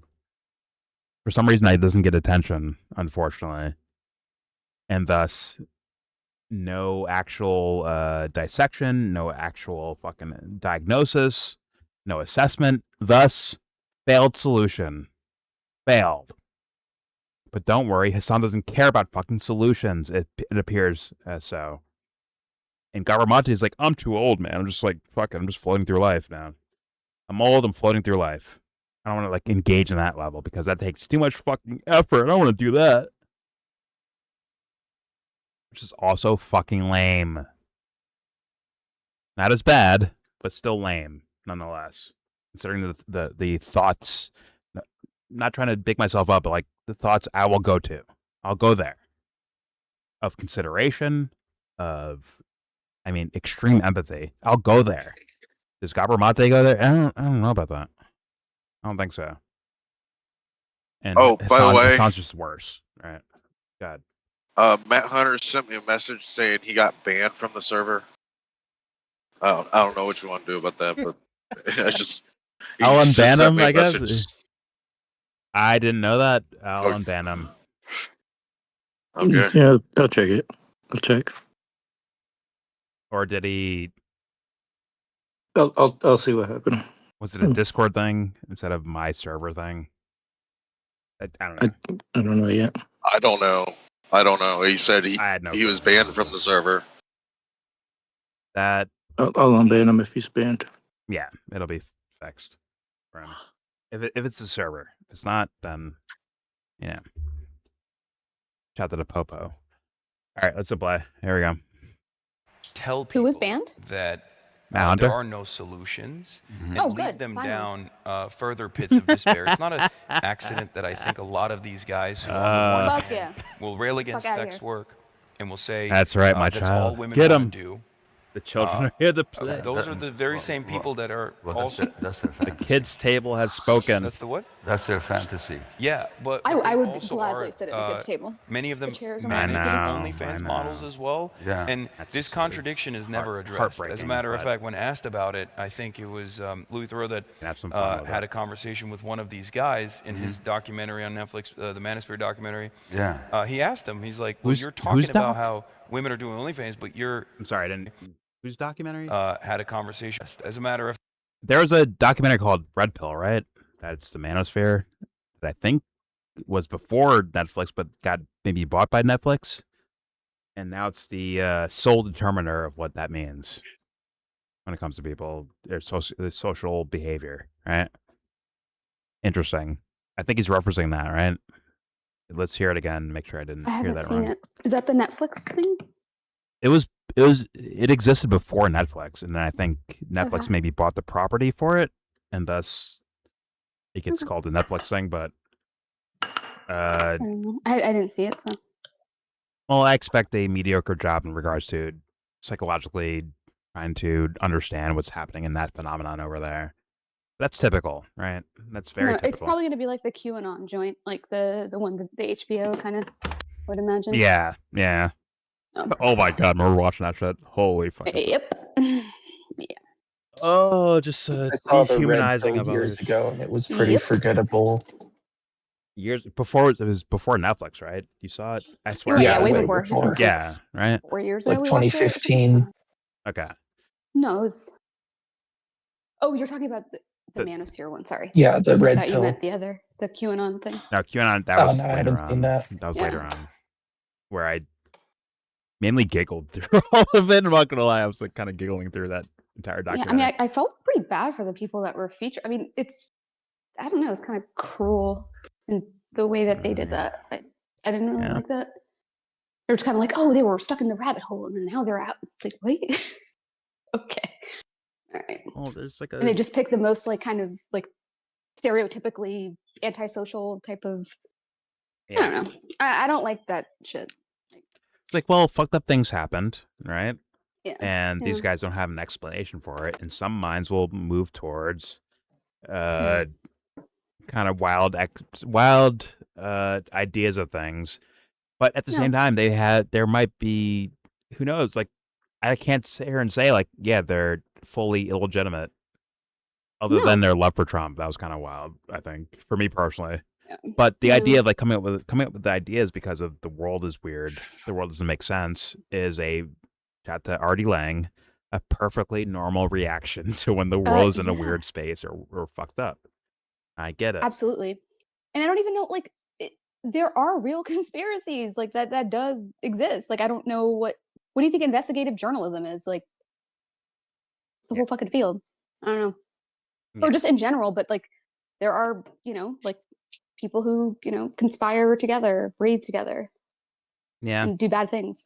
Granted, they once again, I think they went to a degree extra to where it's now it's like it's like that. Fuck, I don't know how to explain this. They just like go further than what's actually necessary to actually engage with the idea that's in front of your face. They Yes, just go a little yeah. bit further. And in a way, And I it understand almost that. seems so contrived, like, because some of it was just so ridiculous and like who's running this, right? Like, what is this? It's the same thing as the Manosphere. I It's the don't same thing Yeah. where it's like, oh my god, I feel this way, but once again, there'll be a select few for whatever reason will go to that further degree. We'll go there, and it is what it is. But the initial feeling of that, like a genuine feeling about something, that is worth looking at. But they obviously externalize. So now they're following some person, Jerome Corsi or whoever the fuck, right? Like, okay, this is my guru on politics in regards to QAnon. This is my guru on being a chick magnet, right? This is my guru now. I'll follow them. And that's what typically happens with damn near any subject you want to touch on. It happens, man. Unfortunately, which is why I keep screaming, like, the self. Like, who are you? Why are you here? What are you doing? Like, on and so forth. It'll lead, I say, like, yo, go that direction anyways, because sorry, go that direction, but because you're going there anyways. In a way, you're already attempting to go that direction anyways. You just hope that someone externally has the answer for you about it. But all right, let's hit play. Here we go. Manage OnlyFans models as well. Yeah. And this contradiction is never addressed. As a matter of fact, when asked about it, I think it was Louis Theroux that had a conversation with one of these guys in his documentary on Netflix, the Manosphere documentary. Yeah. Okay, He so asked him, he's like, well, then you're that's different, talking okay. about how Louis women are Theroux doing is OnlyFans, different, but I think. but you manage OnlyFans sex workers. And he was like, well, I need to make money. Yeah. And I think and that's it. Tate. And he's very He's referring to forthcoming Tate. about this inherent hypocrisy. Yeah. Oh, so if But you it's get rid of almost money not or get rid of hypocritical any longer because systems, there's a recognition that he's doing something indecent. there won't I be feel people like that we've abuse seen sex. this pattern play Got itself out because you got rid in of the realm of politics with Donald Trump. capitalism. Something like that. I like to say Donald Trump is the most honestly dishonest president we've ever had in America, Yeah. where he wears it on his sleeve. He says, yeah, I'm a bad guy. What are you going to do about it? But I'm a bad guy that will protect my people and will attack viciously the enemy from within. Sometimes it's undocumented migrants that are falsely blamed for the problems that people are Holy shit. experiencing. Other times it's trans people. Where's his cue card? Oftentimes very vulnerable, marginalized groups that don't have the capacity to fight back in an organized manner, that can't muster up the powerful forces that could So you be need an Democrats. important and necessary line of It defense. sounds like I'm the But good that's guy easy, abusing you instead of the right? bad guy That's abusing an you. easy solution. It's the wrong. Yeah, it's sure, not a real pal. solution at all. It's wrong. Like psychologically. I guess And my government question ideas is, should be able to see that, but how do we might fight be a these nincompoop. systemic forces? Let's be honest. Especially when Just Do be you honest think about somebody that. is the most right-wing reactionary honestly movements are not dishonest person? destructive to the Give me two established different hierarchy things. of capitalism. And I know being what, I very know what he means dishonest? by that, of though, Jesse. I get what he dying means of by that. Yeah. we see Yeah. the Well, what same he two means, but liberal, what it sounds like too. post-liberal forces Right? come Like, back again in the exact same ways that we saw the political evolution that led to the rise of fascism. Well, I mean, you could apply that to Hasan Piker right there. Whereas, like, he's saying some maybe like felt socially ideas, right, about the character of Donald Trump and all that stuff, right? But yeah, you could feel that. Okay, that seems like it's true or a fact, right? But what's he doing it for? To guide you in a direction. In my humble opinion, that's what I think he's doing, right? And that's being honestly dishonest, right? I'd You say know, that's being dishonestly dishonest, and like I think he's being I think he's trying to make it sound like something that's favorable, right? Where the way that he's portraying Trump is that he's open about how bad he is in his framing, right? Like, yeah, he shows that but he's not doing that. He's portraying himself as very positive and more by highlighting somebody else being negative. So I think he is being dishonest in how he's even portraying what he's saying. I agree actually, but once again, the projection of the audience looking at him, where they're like, okay, this guy he's actually this thing, some sort of Leninist Marxist guy, right? And he will use a portrayal of someone else to project his own ideas and to get you to buy into it itself. On the surface, you'd be honestly dishonest, right? But yes, in reality, in my opinion at least, of what you just said, yeah, I agree. I think it's bullshit on top of bullshit to lead to more bullshit, in my humble opinion. Well, Same with Trump. and on top of that, if you take what he was actually trying to make the point of, if you're someone that like agrees with Trump, he kind of just reinforced your position in agreeing with Trump. Well, at least he's fighting for my side and he's ruthless against the other side that is the enemies. Actually, to be fair there, I mean, like, if Hasan's job is to kind of hold up the quote-unquote left-right paradigm, right, kind of cliched term now, but still, if that's his job, he'd be effective in doing that because he's pointing at them over there them over there, them over there, and here's their leader. Trump, look, shit on him too. Over there, over there, over there. And thus, it doesn't become like reflective to where it's like, what about you guys? What about you, Hasan? When it comes to leading, once again, like earlier before, when it comes to like leading people during whatever COVID or isolation, and they're looking for a figurehead to go follow, and they might find Hasan Piker instead of Myron Gaines or Donald Trump, right? They might find Hasan Piker, so thus he's doing the same thing, and that's also a problem, right, Gopper Mate? Right, my man? Right? So thus, in a way, I agree, although I don't exactly understand what perspective you're coming from. It could be something dumb as rocks. It could be... No, I mean, it's just What's from that? the content, I'm not even digging into the honestly, dishonestly. I'm just saying the context of what he just said.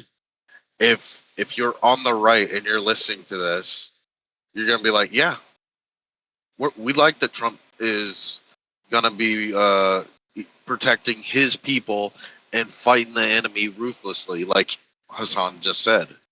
But yeah, that's actually a favorable thing if you actually are on the side of Trump.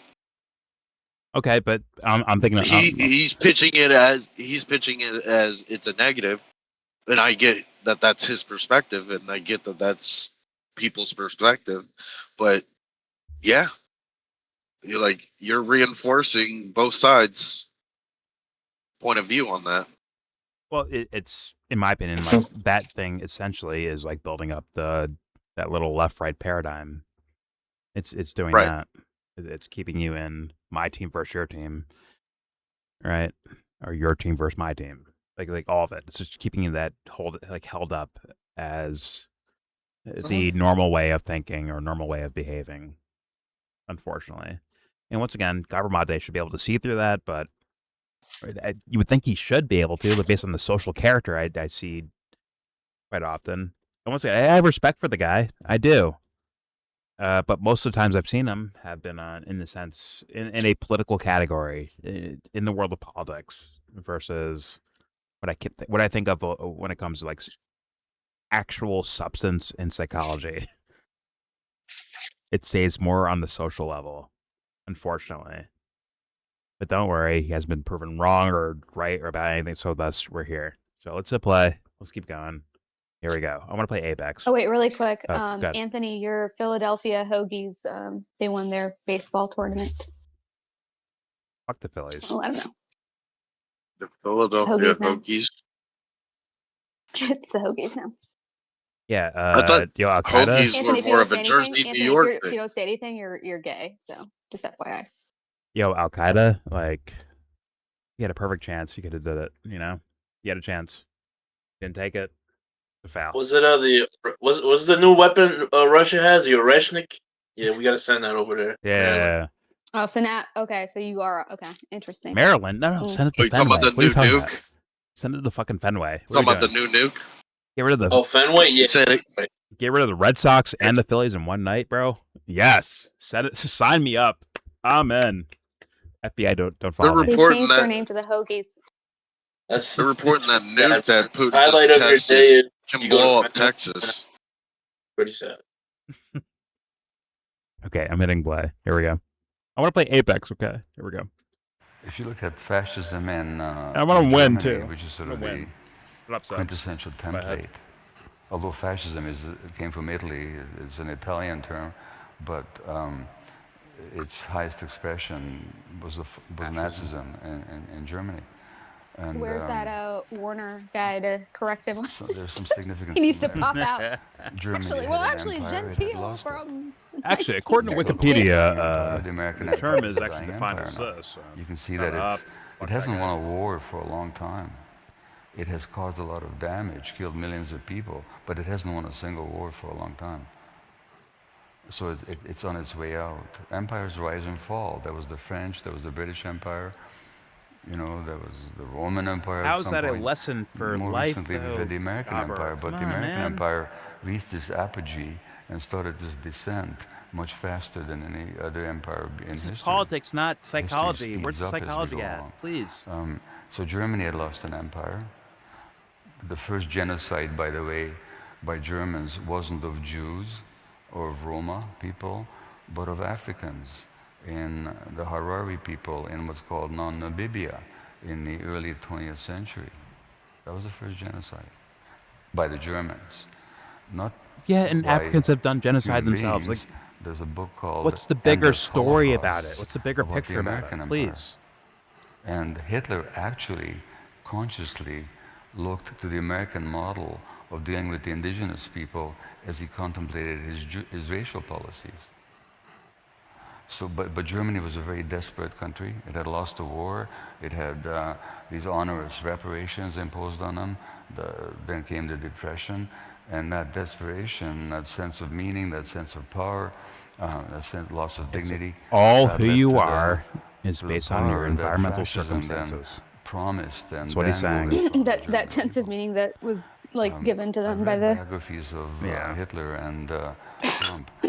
fucking Austrian painter, There's some significant homosexual Austrian painter. The most zesty Austrian painter in human history. The zesty. Trump It's doesn't like, believe in anything. bro. He doesn't. He's not an. You cannot tell he's me not an Hitler was a ideological fascist. He's got decay. It's how Hitler was like very like That Hugo zesty Boss? as fuck, bro. Yeah, sorry. That fool's stunting on Fascists people, will bro. have He's swagging the on them. arbitrariness, the power, the Sorry. incredible contempt for the weak, the vindictiveness, the absolute need for power, which incidentally arises Now I'll say this, man. from his own very traumatic Actually, I'll childhood. wait for this. I'll wait. One of my friends and colleagues, Bessel van der Kolk, a psychiatrist, wrote a book called But Body Keeps the Score. He says that Trump is a poster boy for trauma. And you can see that. So was Hitler, by the way. So was Stalin, for that matter. And so was the difference Clinton, again is maybe the guy you're talking that to right now, behind right? or underneath or buttressing or developed Anyone, by right? Hitler Gabramate? was a They're all they can very be victims to coherent his stuff. ideology. Totally false. You don't wait for the Yeah. result. You try to read it in Trump real doesn't have time, right, ideology. Gabramate? He's an Right? opportunist. We may say that's Opportunist? What? Because if Trump had an ideology, He might be like, no, I want to his wait for the results of the characteristics, study. we'd be in Actually, I don't know, deeper but trouble. he might. Yeah. Well, we're almost about to run out of time, and they told me to make sure I keep a watchful eye on the clock. Okay. So, one of the things I'm that punk I wanted rock. to I don't run like by clocks, is, but you know what? Follow it. My ideal of my ideal way of trying to organize people. Yeah. Organize I think it's people. important to have a North Star, and I Social think it's engineer. important to What gave him the right? What gave Hasan Piker the right to be organizing anyone together? What gave him the right? Exactly. He made a YouTube channel. Oh, he made a did? YouTube it's channel. okay. All right. Here we go. Thank you, Yeah, Hasan, for um, organizing I people. think it's important to have a North Star, and I think it's North Star, important okay. to make sure that we are organizing with a purpose. Obviously, I'm a socialist. What's I'm the an purpose? anti-imperialist, and I'm a label. that is Okay. my North Star for the most part, and I have Label? seen at least some level of success trying to get people to hold on to little crumbs of hope, little crumbs of autonomy that they can secure for themselves. I just Label, wish you label, wouldn't call it okay. crumbs. Okay. What would you call it? Threads. Threads. Okay.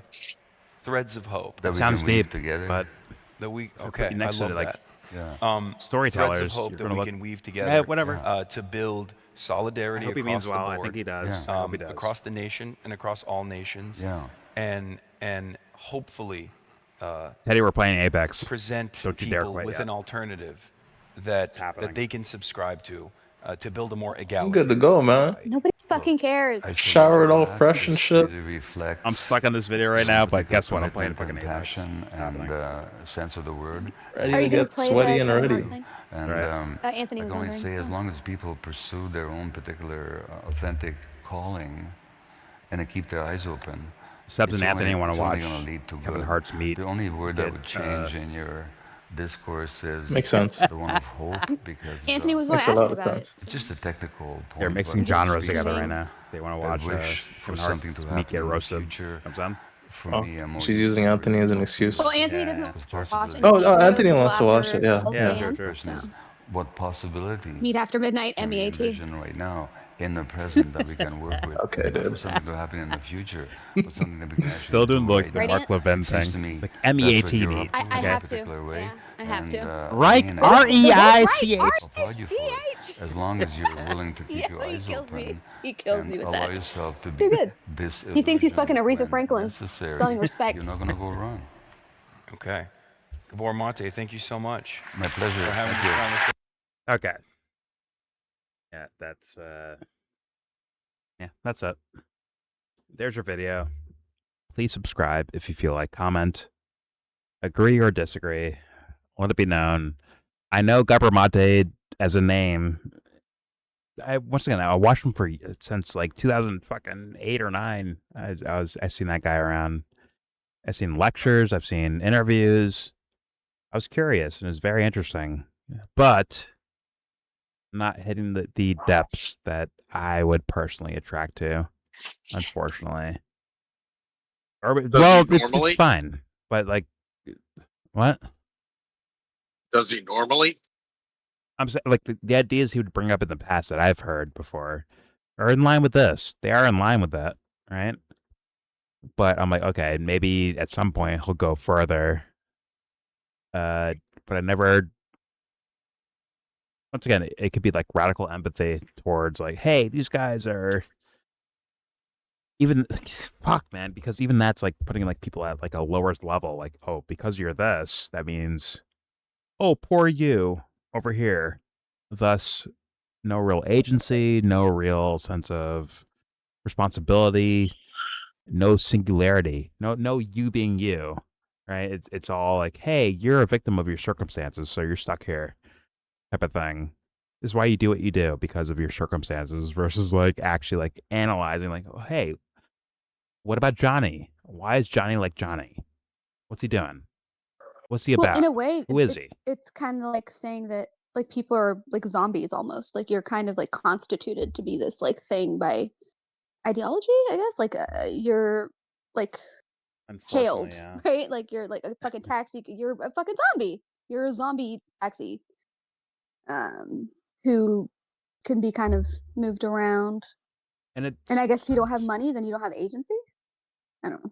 It's the beauty of it is the sense of empathy towards people that go through shitty situations. That's beautiful to me. I love that. I love that someone cares that much. But the downside, which is for some reason not observed, is you actually are taking agency away by saying you are a victim of your circumstances versus, hey, no matter what, you can like be the thing. What's the Jesus quote? Hey, man, whatever I can do, you can do, and actually better and more. You do more and better than what I do. Or the Batman idea, like, hey, Well, it's like I'm you an can idea. be in the not world a- and not of the world, or like what is it? Something like that. Like- You can live in the world without being like of it in terms of like the corruption. Yeah. And Or the idea whatnot. of like the true God, right? Of love and empathy and compassion, all that stuff, right? It's written on your hearts. It's in your hearts. You don't need a fucking Bible. You don't need a fucking church. You don't need me. You can do that. You're able to do that. You. And that's where, but I get it. I get it. Once again, I get that sense of social care for others that are not going through or not having as many McDonald's and skate parks as everyone else has, right? So thus, oh, I feel bad, man. I get that sense of empathy. I think it's misunderstood in regards to the idea of suffering because like, yeah, you're going through suffering yourself too, right? That you have to deal with that. But at the same time, it's like, damn, man, you can't own their lives with your theorems or theories. You can't do that. It's their lives. Thus, you have to respect that as well. Hasan has no sense of doing that at all. Gabor Mate, maybe if he like, and this is the thing I was gonna like say before that I was like holding on to, which is if Hasan Piker was in this Discord, I think he runs. He runs. He says, "You guys are fascists. I'm out of here." He runs. I think Gabor Mate would stick around and actually like have like discussions. That is the difference, right? Where I think he's wrong, but I think he actually means well. Where it's different. That guy will stick around and talk to me. Hasan Piker is running. I think he runs. Yeah. Though there's also people who'll stick around who don't mean well. So. Oh well. Just saying. Got a couple of them in there right now. If they feel comfortable, sure. They feel comfortable, sure. Sebs, quit talking about yourself. Nobody cares. But I'm just saying, like, there are people in this Discord who, like, it's like they're there just to kind of be like antagonistic and not necessarily engage in a meaningful way. So I'm just saying. Depends on who you mean, but also a thing. Depends on who you mean. I mean Dubster and Matt she's Hunter. gloating. I think you're wrong about that one, but that's okay. Oh, I don't. We can disagree. No, I think I am 100% correct. Well, I'll say 99% correct. Fair enough. 99.9. Fair enough. But I'm usually right about this stuff. Anyways, your whore mouth shut about me, you bitch. So yeah, he's trying. Yeah, he's trying. He wouldn't say that normally, but that's funny enough. That's a slight for him. The thing he just said in my ear right now. No, it was a reference to earlier. You were talking about what the manosphere was calling women. Okay, it was a callback joke. Mm-hmm. Okay, but you can't read the room. It sounded like word for word what Peaches has said, like literally. That is what did he just say? Says. Unfortunately, I think you guys are a little. Sorry, Dubster. You and Matt Hunter are a bunch of little puppies. Unfortunately, that you can't be adults. It's okay though. Don't worry. I will still look after you regardless. Jordan's here to change your diaper. Your little nappy. Unfortunately. Unfortunately. If you have a bad day, Subs, guess what? I look after you too. And you know what? Jordan, I hope you look after me if I have a bad day. Jordan, are you going to vote in 2028? Depends. Like who's there? I don't know. Are you going to vote though? So I don't know who the candidates are. You want me to pick up who I'm voting for? No, I mean, will you vote? Don't I have to like know who's running to make a vote? What does that fucking matter? Red or blue? Okay, we're in stupid territory. Yeah. Okay. Anyways, so there's your video. Once again, I think Gabor Mate, I believe him to be genuine, personally. I actually do. I disagreed. I disagree to an extent. Like, I want him to, like, go further into this psychological stuff. But I may say I'm pompous for saying that way, but I do believe he should. I think there's more to the psyche and more to people. But I think he would actually, like, hear me out. And that's where my respect level is at. Like, I respect you for that shit, bro. Because, like, I'm trying to do the same, man. I'm in the same lane, man. I'm trying to do my best. Yeah. So, fair enough. But please leave a comment if you have any wayward ideas. If you want to say, fuck you, Jordan. Gabor Mate is like, fucking God, you're a fucking bitch. Fuck you. Go ahead, say it. Don't forget to share, support. Hopefully donate to all the links in the description box. Also, please check out the Discord link if you want to join that. We're in that Discord right now. All opinions are welcome. And obviously, everything I showed you will be linked in that same description box, including the Nick Fuentes stuff. This was about them, by the way. Let me just show you. Hey, watch. Look at this. All right. See that? Same guy. I'm trolling, but still. A funny image. But yes, everything I showed you will be linked in that same description box. You look at on your own and decide your own fate. Do your own thing. I just may disagree with you. But don't run away. Stick around. All opinions are welcome. Most importantly, with all that said, give this video a Ram Ranch. Holy fuck. A super duper major. Super duper Ram Ranch. You're welcome. Give it a Ram Ranch thumbs down. Wee.